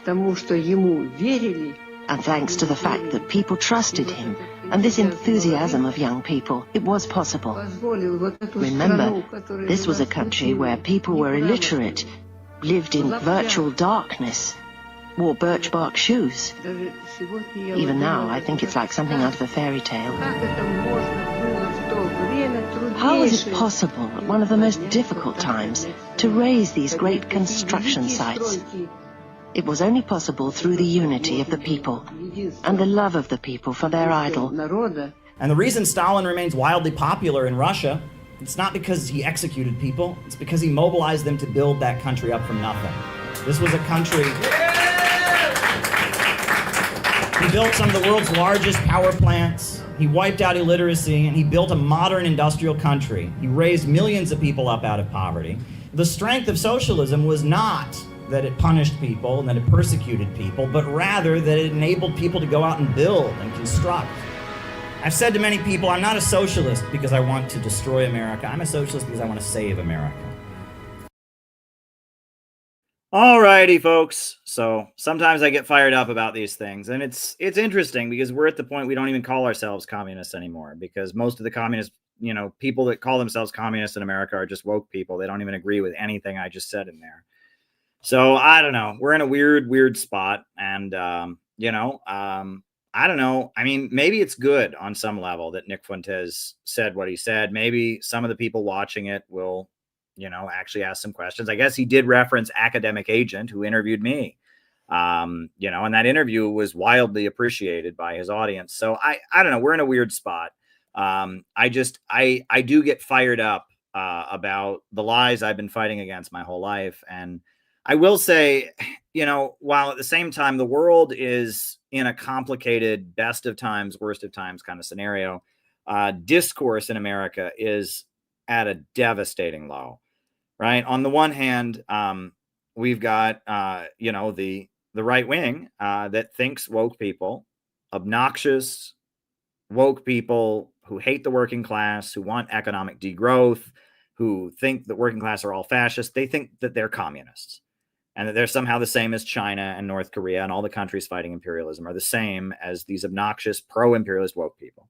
Meanwhile, the woke people and the communists think that if you actually defend the anti-imperialist countries like China and Russia, you're a Nazi, just like Trump. And it's like both sides have this pro-imperialism narrative that doesn't acknowledge that there is rising around the world a new economy that emerged out of anti-colonial revolutions and is lifting people out of poverty, and that this Western system where money comes before people and big banks and corporations dominate the world, this Western system is dying. And if you say that to a woke person, they call you a Nazi and a white supremacist and they cancel you. That's what's happened to me. And if you say that to a conservative, they say, no, communism killed a million people. And that's what the woke people all think. They're all communist. And no one, it's like there's nowhere you can enter with this kind of analysis. And it's frustrating. It's very, very frustrating. And that both the left and the right have their own pro-imperialist narrative.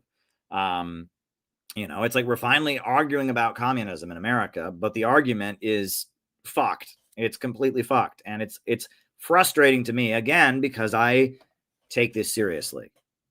Thank you. All right. So on that note, let's do the roll call. Names and locations, names and locations. Who is with us tonight? Names and locations, names and locations. Who is with us? Who is with us? Names and locations, names and locations. Who is with us tonight? Names and locations, names and locations. Who is with us? Who is with us? Kew Gardens, New York, Checkpoint Charlie. Have you registered for the event coming up? Are you going to join us? I really hope you're there in January. It's going to be good. Ryan in Kansas City, Moline, Illinois, Gavin, Illinois. Good to see you, Gavin. You're a cool one. Savannah, Georgia. Very good. Jake in Pensacola, Florida. Jason in Las Vegas, Nevada. Good to have you, Jason. Ottawa. Jenny in Cincinnati. Gabby in Chicago. Alex in Brazil. Anybody else? Names and locations. Chad in Oregon. Good to meet you, Chad. Names and locations. Names and locations. Who is with us? The South. Good to have you, Mr. Kingfish. Sherry in Cape May. The Rose. RL Rose. Rose. Good to see you. Anybody else? Brooklyn. Brooklyn in the house. You on the 16th. Oh, are you okay? I am okay. I am okay, Phil. I just get fired up sometimes, but that's how it goes. Yes, yes. All good. And I will see you on the 16th. Should be a wild day. Jacob in Wisconsin. Jacob in Wisconsin. Good to see you. Good to see you. Names and locations. Toey in Sweden. Good to see you. Good to see you, Toey. Names and locations. Jose in Florida. Blessings always. Good to see you. Good to see you. So for everyone who's watching, we are having an event in Florida on, we're having an event in New Jersey, not in Florida, pretty far from Florida, in New Jersey on January 11th. It's near the Newark airport. We got a hotel. If you register for the event, there'll be a buffet there. For everyone who's there, there'll be music, speeches, all that. It's going to be a great way to kick off the year. Come to our event January 11th. It's going to be a lot of fun. I hope to see you at our event. Earth is Awakening. America should join. It's going to be a tremendous, tremendous event, to kick off the year. And yeah, it's going to be great. It's going to be really, really great. So I can't wait to see you at our event on January 11th. Join the Center for Political Innovation. We're always doing great stuff, organizing all kinds of great stuff. doing great stuff. And so I'm going to start answering people's questions that have come in. Oh, I see Hempcar has sent a few Rumble rants, and so yeah, good times. All righty.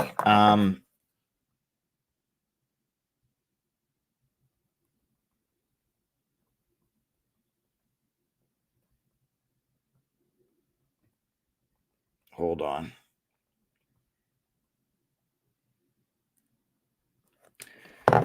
So on that note, we're going to start answering. The best way to send your questions is buy me a coffee. So yeah, if you want to send in another question, buy me a coffee is the best way to send it in. Buy me a coffee. Buy me a coffee, right, is the best way. You can also do Rumble rants. You can also do, Cash App. But yeah, we take questions via Buy Me a Coffee. If there's something you want me to touch on. So the first question is from Richard. He says, how and when did American communist groups change their position on immigration?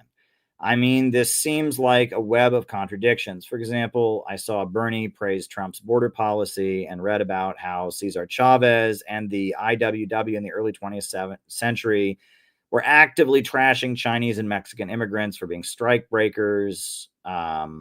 Meanwhile, Workers' World Party platform has open borders. Richard, I don't think you're exactly right there. Okay. Now, there's a couple things there, right?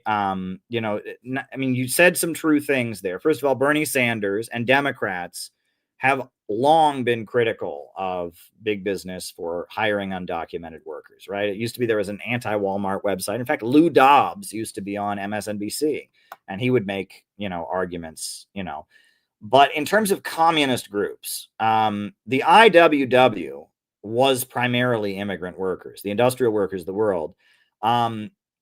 They did, and there's a whole example throughout the history of organized labor of white workers being angry at black workers primarily, but also Chinese workers, also Mexican workers, because they're used as scab laborers. But that is not a call for stricter border control, generally. The IWW's position was that there are no borders. Immigration was not as big of an issue, right? It was not, they supported all workers, though, when there was a strike, right, often, yes, you can find examples of leaflets that they would hand out where, they didn't like, this is true, right? It used to be a lot of unions, especially AFL, American Federation of Labor Unions, were whites only. And so when the white workers would go on strike, they would use black workers as scab labor. It was the Communist Party's anti-racism policies that made the strike of 1934 in San Francisco and the docks very successful, right? And you can read about that. Read Labor's Untold Story, a great book on the history of the labor movement. It was the Communist Party's anti-racist position that enabled the CIO, the New Labor Federation, to be so successful. That said, right, I don't think, Richard, communist groups were ever calling for stricter border control. Bernie Sanders certainly did. Democrats certainly did. And you're right that there was anger at Chinese and Mexican workers for being used as scab laborers. And that the early labor movement, especially the American Federation of Labor, was notoriously anti-black, and you had to be a natural born citizen, and they would try to block people who weren't. But when you're talking about communist groups, like Marxist Leninist communist groups, I don't generally, immigration wasn't as much of an issue, right? That's the thing you have to remember. Immigration was not as much of an issue in those times, right? It was like there wasn't, there was immigration through Ellis Island and all that, but as far as people coming over the border from Mexico, that wasn't as widespread. It was a lot easier to do. There was a lot less border restriction back then, but people just didn't do it as much. The country, Gavin's right. The country had fewer people. And so in the heyday of the communist groups in the 20s and 30s, there was a lot of, the Social Democrats and the American Federation of Labor did have a lot of bigotry toward workers that didn't speak English or workers that were foreign born.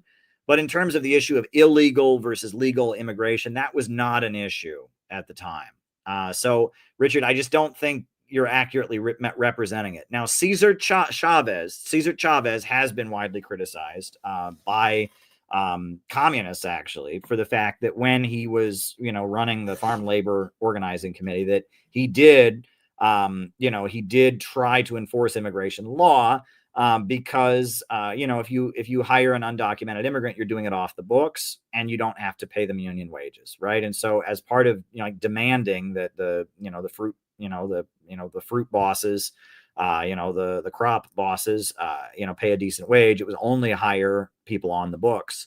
But Cesar Chavez was not a communist. He was a Democrat. He was a Kennedy Democrat. So, yeah, Richard, communists generally have taken the position, no borders in the workers' struggle. The cause of the immigration crisis is capitalism. Communists have generally been sympathetic to foreign-born workers from other countries. I don't think you'll ever really find communists calling for stricter border control. I just don't think you're going to see that, right? Maybe there's an example of a communist-led union that is doing that or something, but yeah, I don't think that's accurate. I also, though, Richard, for one, have been vehemently opposed to that last part. You said open borders, right? And that is in the Workers' World Party platform, and it's ridiculous. It's not a real policy. It's not. It's one thing to say equal rights for immigrant workers, full legalization, like an amnesty like Reagan did, but open borders is not a real policy, right? Even if we allowed every person who came to the border to come in, we would still have, a customs booth. We'd still take their passport and stamp it, right? And when you say open borders, to anyone who's not crazy, that's just envision open borders in your mind. It's not a real policy. Right. And show me the open borders law that you're going to propose in the Congress. From here forth, the United States shall not have any border. You can't. It's not a real policy. It's just a slogan. It's just a woke slogan. And that is my objection to that. Right. And there's a lot of things. As I was leaving the Workers' World Party, that's when Monica Moorhead's 2016 presidential campaign kicked off, and I was leaving, and I looked at that campaign, and it was just the most cringe presidential campaign I'd ever seen. Item number one was reparations. Now, I had been in the Workers' World Party, and we had a book that had been written by Monica Moorhead, and it was understood that reparations meant that the big corporations, the banks that were involved in the international slave trade, should give money to the Black community and to the regions devastated by slavery and all of that. And that reparations was, and also that the U.S. government should give reparations to the Vietnamese, and that, their position on reparations, they had a very sensible position on reparations, which was that, that the corporations, not the U.S. government, not the American taxpayer, but the corporations on Wall Street, the Wall Street banks that were tied in with slavery, had an obligation to the Black community. I think that's a fine position. I agree with that, right? And they also have an obligation to the people that worked in sweatshops. And they also have an obligation to, and I think making Wall Street pay for its crimes, I think that's a reasonable position. So I was for that kind of reparations. But many times I would have to explain to people who see that on a Workers' World Party leaflet and be like, what? What is this? And I'd have to explain, and then when I would explain it that way, these big corporations and banks that benefited from slavery have an obligation to the Black community, it was a defensible position. And as I was leaving their 2016 presidential campaign, item number one, reparations, not explaining what it meant. And I thought, have you ever argued with anyone? Have you ever met any real person in the real world? I've met a lot of Black people who do not believe in reparations. Not as much anymore, but it used to be, even I would be out on the street, Black people would tell me I don't believe in reparations. And most people think that reparations means that everyone who's Black gets a check from the American government in the mail for being Black. And that's a very hard position to defend. That's a very hard position to defend. right? Again, it's one of these not a real policy. And again, most people think, there's that stupid Dave Chappelle sketch that he did on, TV where that's what happens. Most people, they hear that and they say, well, that's not fair to me because my ancestors came over after slavery. Or what about people that are half black? Do they get half reparations? Or, yeah, you're right. Like what most people think reparations is not defensible, right? What about people like who are Caribbean, for example, right? Now, they weren't enslaved in America. They were enslaved in Jamaica. So does the Jamaican government owe them reparations? There's a lot of problems with what everyone thinks reparations is. But the idea that, that JP Morgan should set up a fund to build infrastructure in the Black Belt South is very reasonable, right? The idea that Bank of America should be obligated to pave the roads in Alabama in the Black Belt region is very reasonable, right? So, there are interpretations. There's an understanding of reparations that makes perfect sense that would benefit a lot of white people, honestly, in addition to the black community. The idea that the big Wall Street international monopolies that built themselves up with the slave trade should give back to the black community somehow is a very defensible position that I agree with. But you have to explain it. And it's a hard sell. It's a really hard sell for people who don't know what it is because there's so much confusion on that issue. And when they put that as agenda item number 1, we're for reparations, not explaining what it is, they were sending out a message. And a lot of people that were still in the party got very angry at me for saying this. They said, Caleb, you're out of the party. You're kind of the bad example. And when you post things like it, it makes it very hard to defend you. I said, well, I don't need you to defend me, right? I'm not going back into that organization. That organization stabbed me in the back and they hate my guts now, whatever. I don't care. But I said, look, if you make item number 1 on your election platform, reparations, with no explanation of what that actually means, you're sending a message, which is any white worker, any white person who doesn't immediately go, oh, I support that because woke people have to support it. You're saying we don't want you in the organization. And that's not a class line, right? Working class people who are white or Mexican or Latino or Asian, and even a lot of black people are going to be like, what does reparations actually mean? You have to be able to articulate what it means in a way that makes sense. It sounds like a defensible policy. And the fact that they put that as item number 1, it was a virtue signal. And they were saying, basically, we want woke hipsters. We want people that'll say, I'm for that because I don't want to be racist. Are you a racist? They just want woke hipsters. They don't want to build a mass organization. And they were sending that out. And the same with open borders. Open borders is not a real policy. It's not a policy, right? It's not a law. It's not you shouldn't have things in your platform of an organization that are just fucking virtue signals. If you do that, you're not a real organization. Any group that has reparations without explaining what it means, without like a real policy of what reparations is, any group that has open borders, which is not a real policy, without any explanation of how that would be implemented, it's not a real organization. The Workers' World Party, the Party of Socialism and Liberation, these groups are not real political parties. They are counter gangs. They want to build a protest club that raises money and engages in liberal protests and hysterically screams against Republicans. They want funding from labor unions to launch protests. They want funding from foundations to launch protests. That's what they want, right? And they're not serious. They have no intention of ever getting elected, of ever building a mass base, of ever building a mass movement. They want to run rallies around whatever the latest trendy liberal cause is and make money. And it's tragic, but that's really in order to do it. Yeah, it's a grift, and it's a grift. And the sad thing is a lot of 20-year-olds really do believe in communism. And they get involved in these groups, and after a while, they realize this isn't for real, right? And yeah, RFK Jr. was for reparations, but he articulated a real policy, and I'm fine with it. I actually think what I was taught when I was joining the party about what reparations actually meant, I was for. But they erased that from history, and it just became this virtue signal. And and that's the thing is that again, my crime is that I take this seriously. I want to actually win. I want to build a real movement that can actually win. And just shouting reparations, I mean, It's not a serious policy. Shouting open borders, shouting reparations, even abolish police, right? Why say that, right? If you talk to the people, the communist groups, I think Workers' World Party, after I was out for a while, they were going around saying, abolish the police, abolish the police.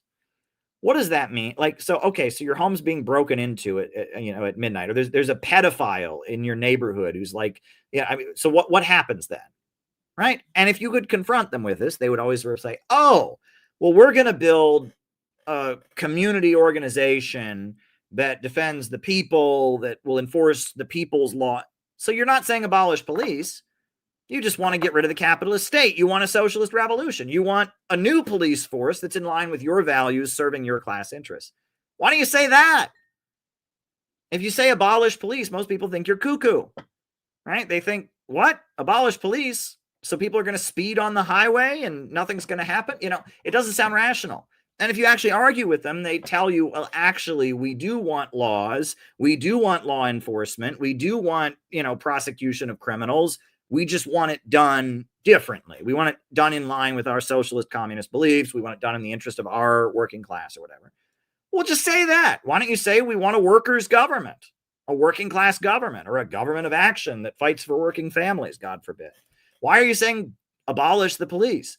To anyone who's not already part of your club, abolish the police sounds cuckoo, right? Abolish prisons also sounds cuckoo, right? Now, if you talk to them, right, if you actually read what Angela Davis wrote and other people wrote about prison abolition, what it actually means is we want to get to a society that is so healthy where we don't have to have incarceration. Well, that's called communism. That's the higher stage of communism. So why don't you just say that? Why do you have to and that these communist groups, but the thing is, they don't really want to get to the higher stage of communism, and they don't really what they want is chaos. They just want to scream and yell, and it's like they're saying, I hate police. Ah! And they're saying, we hate conservatives who want tougher border control. Ah! We hate racism, and America's an evil country. Reparations now. Ah! They're not thinking about this. It's just Oedipal and libidinal rage. It's, I am mad at America. I think America is an evil, racist country. I am unleashing my anger and my impulses and letting everyone know just how much I hate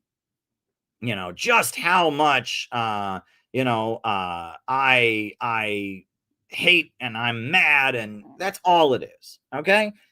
And I don't have any time for that. I ain't got time for that, because people who actually love their country and want things to get better and want policies that will improve the country are not interested in that kind of bullshit. So, Richard, I agree with you, kind of. I don't fully agree. I don't think you're exactly right there, but, I agree, especially with that last part. I lived that, and I watched that happen. And it's just like, yeah, open borders is not a real policy, right? Open borders is not a real policy. Reparations can be a real policy if you explain it and if you have a real policy, and the real, but it's not, you get what I'm saying. I'm repeating myself. Anyway, next question. All right. John McCarthy says, unfortunately, I can't watch tonight, but now that an anti-imperialist named Connolly is the president of Ireland, it would be great to play the song Connolly Was There. Okay, we can do that. Yeah, we can play Connolly Was There. All right, we can do that. That's a special request.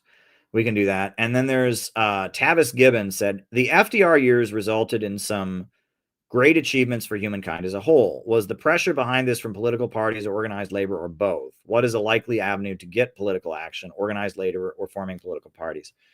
Well, I mean, Again, I wish I could give you an answer that was easy, but the answer, Tavis, is the pressure came from action, number one, and it came from the existence of the Soviet Union. I mean, look, 1934 was a really important year in the history of the United States. That was the year that there was the San Francisco dock workers strike, and San Francisco was shut down. That was the year that that Minneapolis was shut down by the Teamsters strike. That was the year that Toledo, Ohio was shut down by the auto light strike. That was the year that there were strikes all across the South, and a state of emergency was declared in South Carolina because the Communist Party had organized sharecropper strikes. And all over the United States, workers were in rebellion. It was the Great Depression, and labor unions led by communists in San Francisco, in Minneapolis, in Toledo, and in South Carolina and in the South were leading working people to go on strike and rebel. And in some places, it was almost like a dual power situation. And it wasn't just that, it was also that, San Francisco and all these cities that were shut down, they were aligned with 1/5 of the planet that was the Soviet Union. And under those conditions, Roosevelt was facing a military coup. There was an attempted military coup against Roosevelt in 1933. And with that attempted military coup, Roosevelt was fearing for his life and fearing for his life. And there was a big section of the ruling class that wanted to remove him and establish a military dictatorship. They can talk about the business plot. So as Roosevelt is kind of backed against the wall, there's huge labor uprisings going on.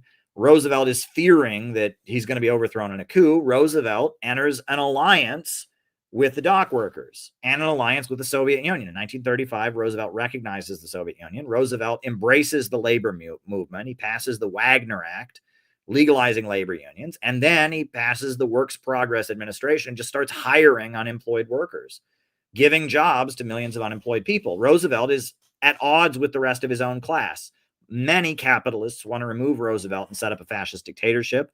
Roosevelt doesn't want that, and he's with a faction of the ruling class, the Rockefellers, that are more sympathetic to Britain than the Nazis, that are willing to negotiate with the Soviet Union, that are less threatened by the existence of industrial unions. So the National Association of Manufacturers, Henry Ford and Henry Morgan, they want fascism. They like Hitler.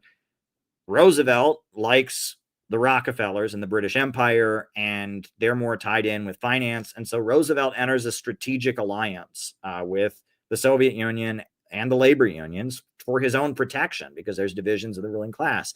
And Roosevelt becomes a Bonapartist, basically. In order to stay in power and not be overthrown, he has to just start handing out the goods to the working class. He just has to build up the labor movement to be kind of his foot soldiers to defend him against the fascists. And it was a division in the ruling class. It was the existence of the Soviet Union. It was the Great Depression. It was a huge active labor movement. And then ultimately, it was the sit-down strike wave of 1937. So then in 1937, in 1936, Roosevelt won the U.S. presidential election in a landslide, even though, it seemed like all of Wall Street was against him. And he won in a landslide, and all the employers were saying, if Roosevelt wins the election, there's going to be mass layoffs. We're going to lay people off in big numbers. And in response to that, when Roosevelt wins, they start doing it. And so workers, led by communists, start occupying their factories with the sit-down strikes that happened after Roosevelt was reelected.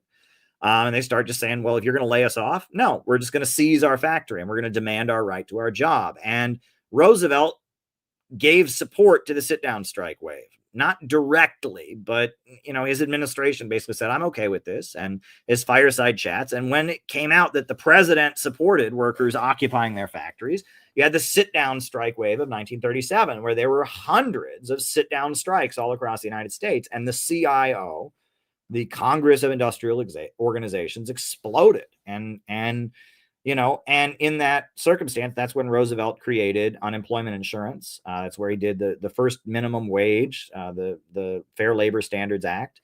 And it was a unique set of circumstances where there was an economic crisis, there was the Soviet Union rising, there was a division in the ruling class. All of that led to an alliance and a situation where, within a very active labor movement, you could win big. And it was a combination of things, and that having elected officials that were sympathetic was part of it. That wasn't the key thing, but it was part of it, right? Having an international situation was part of it. Having a division in the ruling class was part of it, but having an active in the streets labor movement was part of it. There were many factors, right? And, this is one mistake that I see commonly happen, right? Is that, a real successful revolutionary movement is like an orchestra, right? An orchestra has trombones, it has drums, it has pianos, it has, trumpets and violins. It has many different instruments. A real revolutionary movement is like that. It has a newspaper, it has labor unions, it has educational seminars, it has people running for office. A real revolutionary party or revolutionary movement has everything. Very few of the groups that exist now have anything. They're all like one-trick ponies. They can all do one thing, right? And they spend their time saying that they're the only real thing because what they're doing is what actually matters. And it's unfortunate. It really is. CPI, we're not a political party. We're an education project. That's all we claim to be. We're one instrument. And at some point, a real revolutionary anti-imperialist movement will exist in this country, and we will be one instrument in the orchestra that does anti-imperialist education. That's, what we'll be. And, I would like us to, have labor unions that are aligned with us. I'd like us to, have people elected and running for office aligned with us, and that will come. But we can't just wait for that to happen. We have to do the important educational work right now. We have to educate people about anti-imperialism, and we have to break out of the trap of leftism. We have to get out of the movement to the masses. We have to build a movement. So that's what we're doing. Okay, so I might do Connolly Is There on a future stream, John, since you're not watching, and I might do it on a future stream. I was going to do, two songs that I'm going to play on here, which I think are both amusing. I'm going to play two songs. If you got any more questions, you can send Rumble Rants, or you can send Buy Me a Coffee. Buy Me a Coffee is the best way to send your questions. I'll do Rumble Rants after this, but Buy Me a Coffee is the best way to send your questions. So there's two songs. One is a very serious song from Russia. It's called The Song of the Volga Boatman. And another song is a song from the United States called The Boatman's Dance. And I think they're both boatman songs. So I'm going to play the Song of the Volga Boatman, and then I'm going to play the Boatman's Dance. And then we'll continue with the stream. So here we go. The Volga Boatman.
So that's one boatman song, but there is another one. This is the Boatman's Dance.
That's an old favorite of mine.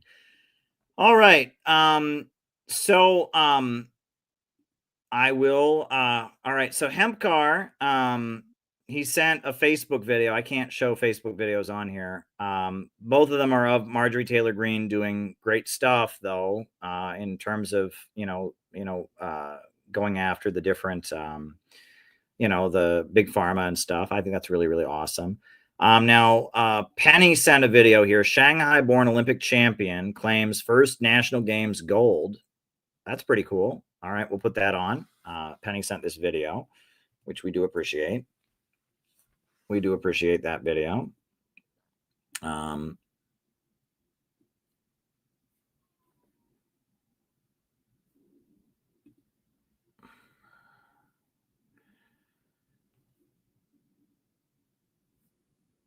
All right, we're going to put on the video from China.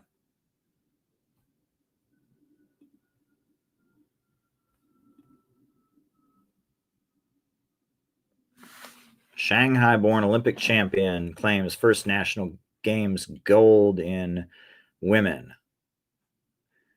All right, here we go. We'll put that on. This is pretty cool.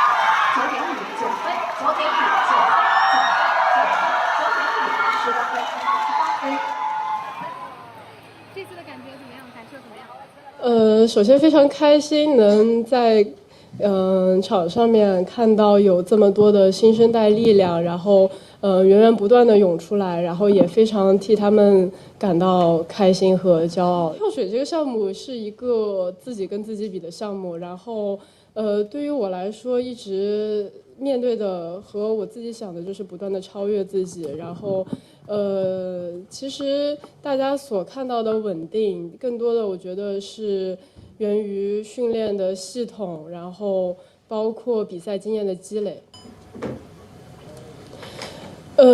其实对于我来说，参加所有的国际大赛，更多的要扛起国家的责任。我需要为国争光，而参加全运会，我则要扛起上海的责任，然后为家乡去拼搏、去努力。对于我来说，无论是哪一种拼搏，我都会去拼尽全力，然后去完成好自己的每一跳，然后去完成好自己每一天的训练。谢谢。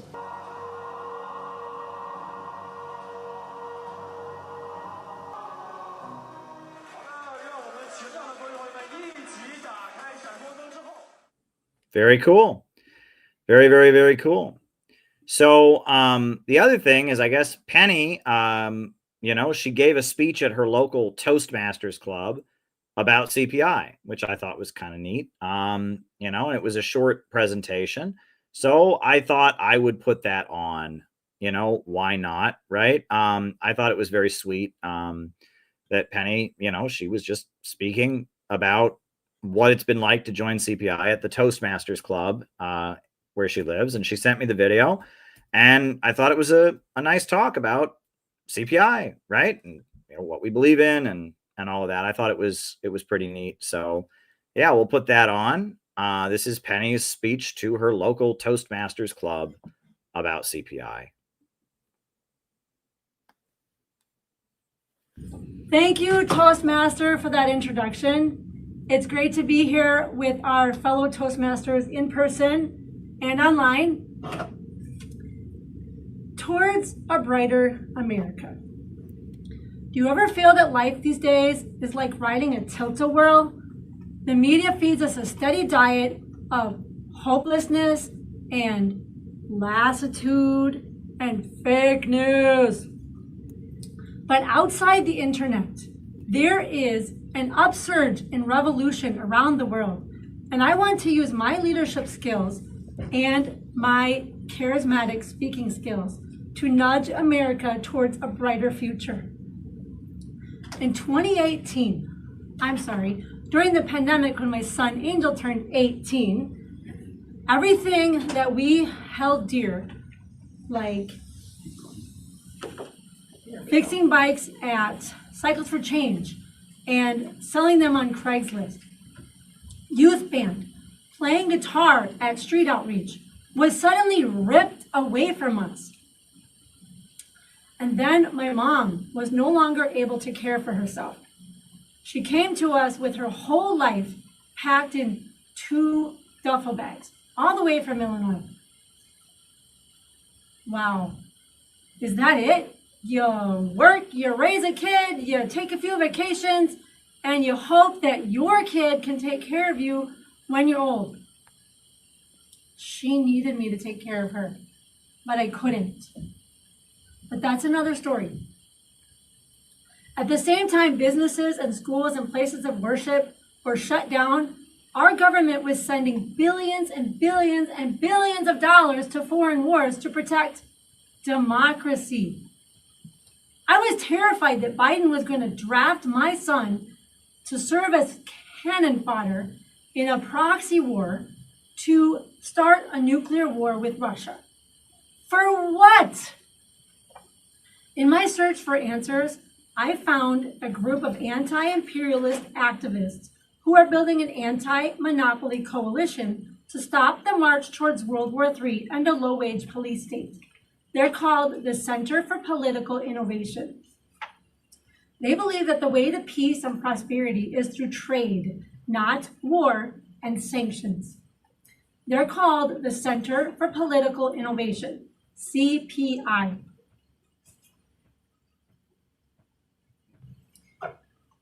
In 2022, when the African People's Socialist Party, also known as Uhuru, spoke against the Ukraine proxy war. The FBI violently raided their homes and offices and tried to throw them in jail for 15 years and charge them hundreds of thousands of dollars under the pretext of being Russian agents. CPI was the first on the ground to support their right to anti-colonial free speech. For us, it was more than just an organization. It was about standing in solidarity with anyone who dares to challenge the system of imperialism, globalism that is grinding nations into poverty. CPI is a movement that builds community.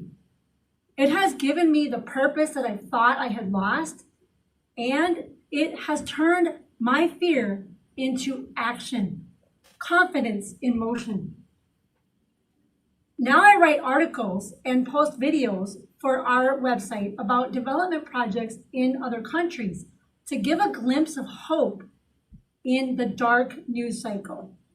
I wrote this book, Africa's Flame, The Rise of Ibrahim Traore, about the great charismatic president of Burkina Faso, Captain Ibrahim Traore.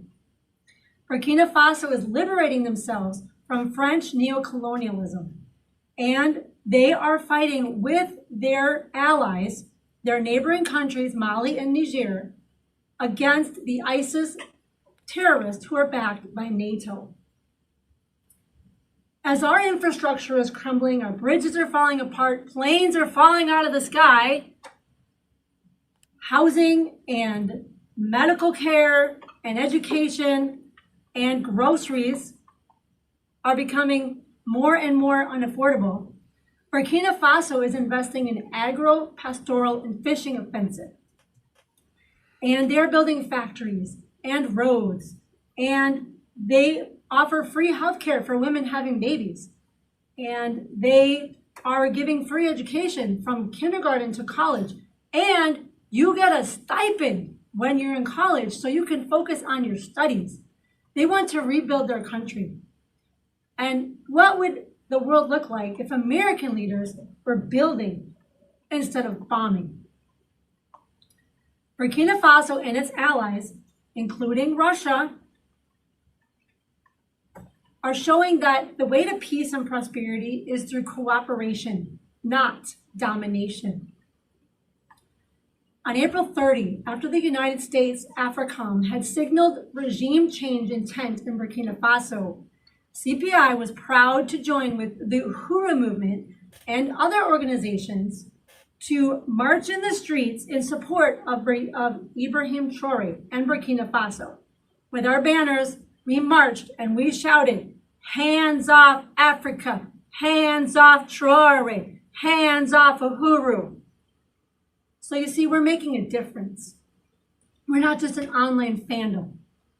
And I'm able to bring my whole family to peace rallies and make new friends. We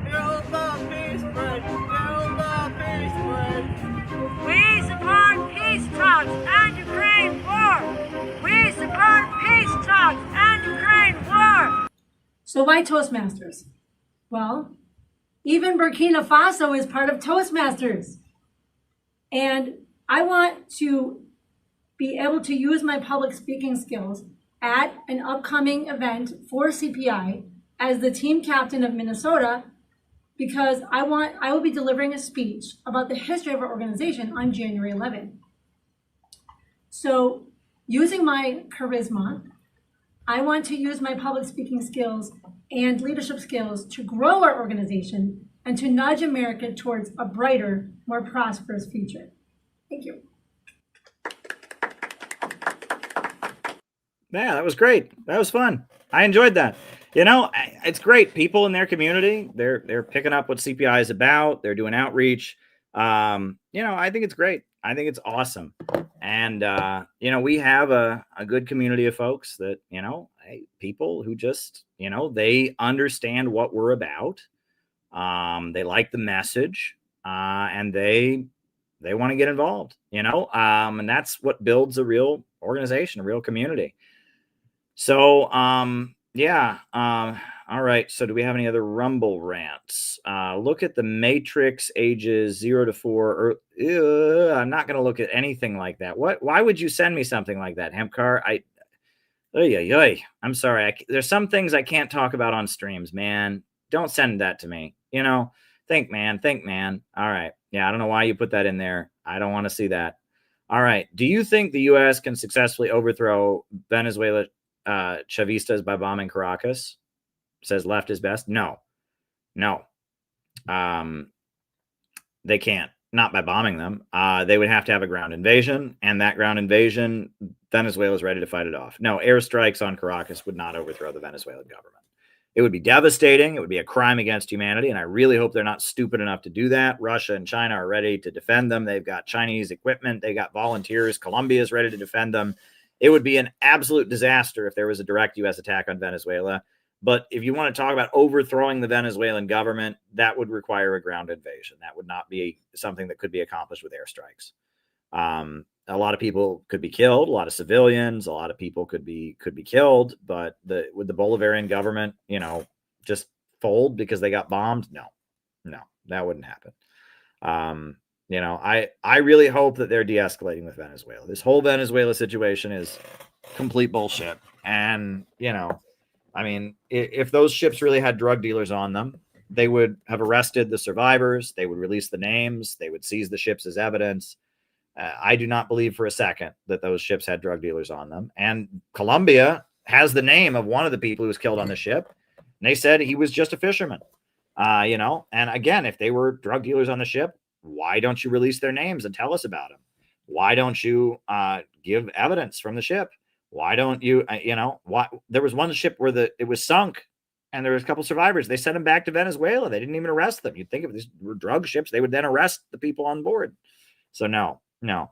Rand Paul completely took that apart. This whole thing, Venezuela is an anti-imperialist country. They took control of their oil resources. They built themselves up, and they've actually had quite a bit of success, right? We only hear about the food crisis that happened, but that was fairly recently, and they accomplished a lot, wiping out illiteracy. I walked through a neighborhood in central Caracas where every single home had been paid for by an interest-free loan provided by the Bolivarian government. Venezuela's had huge achievements with socialism.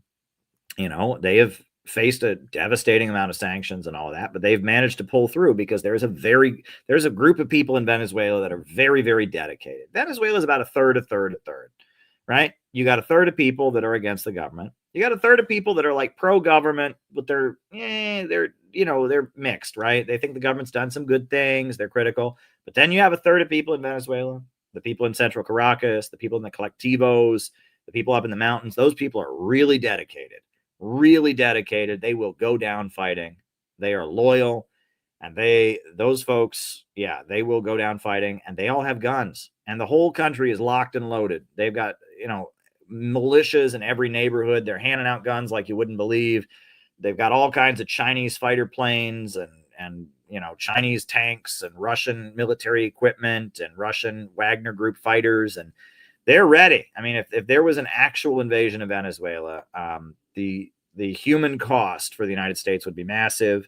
Venezuela would be very good at defending itself, and it would be an absolute disaster. And I hope that there's a de-escalation. I really do.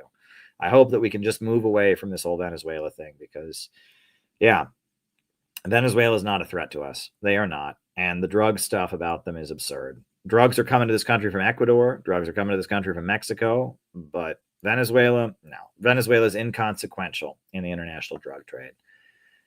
So, there you go. But our organization, we're doing great stuff. I'm tempted to put on a CPI reel or something just to show you some of what we've done. But I don't know. I don't feel like maybe that's not the right thing for tonight. Maybe I should. I don't know.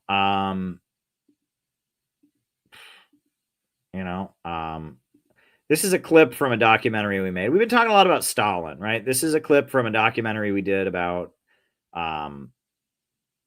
this is a clip from the Summit Against Hypocrisy. If you go to the CPI website, hit films, we have a number of films we've done. Here's Country Joe and the Fish. We'll put that on. I did start to get passionate. I told some stories from my own past and how I got involved in it and what this movement and socialism has really meant in my life, how grateful I am for the older communists who mentored me. I've made a lot of sacrifices to be where I am, but I've also gotten a lot of help and mentorship over the years, and I want to acknowledge that. Really one of the most interesting nights of my life, which is when I was invited to speak at the hall where Malcolm X was assassinated in Harlem. There was a political prisoners benefit. And it was a political prisoners benefit. There were supporters of people from the Move 9 who were still locked up at that point. There were supporters of Mumia Abu Jamal and Jamil Al-Amin. And I walked into this auditorium and they had like a light where at the spot where Malcolm X had died, and I was on a panel and I was like the one white guy there. People were joking about the flyer and they're like, one of these speakers is a little bit different than all the other ones. But, you know, I was the only white guy there, and I looked out on that audience. I spoke for like 3 minutes. It was a very short presentation. But when I looked out on that crowd of several hundred people in there, I thought, I am speaking to a group of veterans. I looked out on that crowd because these were black liberation fighters. These were Black Panthers. These were, you know, Black Liberation Army former members. These were black nationalists and others, and in walkers. And when people were speaking, they were shaking and having flashbacks, and there were a lot of tears in their eyes. And I thought, this is like a veterans gathering. This is like speaking at the VFW, right? And I mean, there's rooms like this in Ireland, in Northern Ireland. There's rooms like this in South Africa. There's rooms like this in People's Korea, you know, and this is a group of people who have made great sacrifices, and they're there to support their comrades who are still locked up, and they're in this for real, and they've seen it. And I looked out on that crowd and I thought, again, these are people who understand how serious it is, and this is how important all of this can be. Communism will save America. China has created a system that's raising up its poorest people, its peasants, raised out of poverty. They're creating a system that gets to the base of the economy and recreates it so that the working class can rise. Unlike in this country, where homeless people sleep a block from the White House. After the summit, we protested against the Museum of the Victims of Communism, which is nothing but spreading pro-imperialist lies, demonizing the history of the Soviet Union and China. So trying to fight something that literally causes circumstantial change. Well, instead of fighting against people around the world, we should be fighting against those bankers who set up that situation. We should be building a coalition of people with different perspectives. We're going to stand up against big banks and corporations. That's what I think. You're looking at Country Joe and the Fish. Little known fact, there was a band that played at Woodstock called Country Joe and the Fish Band. And the reason they have that name, according to every source that I can check, is because their parents were members of the Communist Party USA, and they picked the name for some pretty interesting reasons. Now, this guy was Country Joe because he was from Georgia, from the countryside. He grew up in a small village. He was the son of a bootmaker. And this guy was the Fish because one of his most well-known quotations, before he even started his organization, he just walked 300 miles through the countryside, talking to every person he could meet, asking them about the conditions of their life, engaging with them. He says, how should we judge whether or not a youth is a revolutionary? How can we tell? Well, there can only be one criteria, namely, whether or not he's willing to integrate himself with the broad masses of the workers and the peasants, and he does so in practice. The masses are the water, and the revolutionaries are the fish. Country Joe and the Fish. The next stop is Vietnam. We are educating, we're agitating, we're demonstrating, and we're normal people. That's the best part. Pretty normal. Let's fix our government right here at home to provide for working people before we go 7,000 miles away to waste young, precious lives over something as dumb as anti-communism. Afterwards, a few of us went to New York City to protest against Tsai Ing-wen, the Taiwan president. All the polls show the American people don't want a new war. The American people are sick and tired of our money being wasted on bombs and weapons and destruction, provoking a war with China, provoking a a war with Russia, while our dreams are derailing, people in the United States are suffering. Tsai Ing-wen came to the United States to beg for more weapons and to demonize China. And the Center for Political Innovation, we were in the streets of New York City confronting the Taiwan president and her effort to spread war. China is not our enemy. China is not our enemy. China is not our enemy. Get out of our country. Stop trying to sell war in our country. Stop trying to sell war in our country. We don't want a new war with China. We love America and we don't want a new war with China. China is not our enemy. Stop trying to sell war. Get out of our country. Stop trying to sell war. You know, what we did with Tsai Ing-wen, that went viral in Chinese media. Over 1 million shares. I was interviewed about it by Global Times. The Global Times, one of the main publications in China, made a point of highlighting the Center for Political Innovation, finding out about our work and why we do what we do. That was really, really great. I'm a patriotic American. I love my country and I don't want World War III. After all is said and done, Summit for Hypocrisy was a great success, and we can see that success. Look at all of the leftoids tailing us. They were calling us fringe, they were calling us cringe, and then a week later they all shut up, and then they started copying our organizing tactics. And I'm glad that they do. We know what the problem is, we are offering solutions. In my eyes, CPI represents faith in humanity and the belief that there's an optimistic future to fight for, that your neighbor and the people around you aren't just stupid and in your way, but actually the hope for the future is in building relationships. Yeah, we're doing great work. We're a great organization. You can visit our website, cpiusa.org. So yeah, good stuff. Good stuff is happening. And, hey, my books are selling. Like, I got a new website, calebmaupinbooks.net, and people are buying my books and we're doing good stuff. But we just got to, if I've learned anything about this kind of work, there are no get rich quick schemes, right? There's no, there's no winning the lottery. It's just an effort of going from one thing to another thing, meeting people, and that sometimes you grow very quickly, sometimes you grow slowly, but you've got to just kind of keep up a pace, right? That organizing is hard work, but it's worth it and it's rewarding, and that you just got to love the work that you do. You got to have friendships and meaningful relationships and interactions with the people you organize alongside.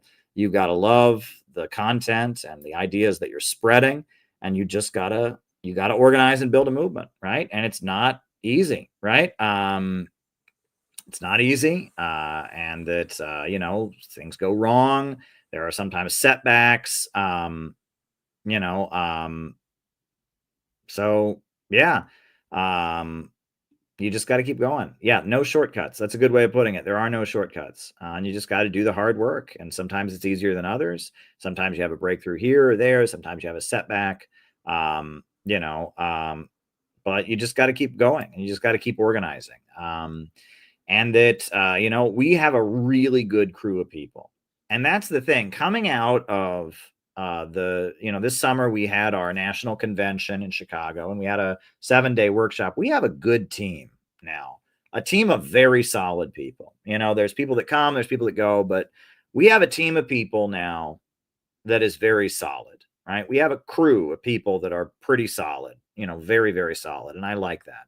And that makes me very happy. And we have solidified important relationships, and we're continuing. And it's good. And I'm happy about it. So dare to struggle, dare to win. I will see you all at our event coming up in January, January 11th. We're going to have a good event in New Jersey. Should be good. You can register for the event on the website.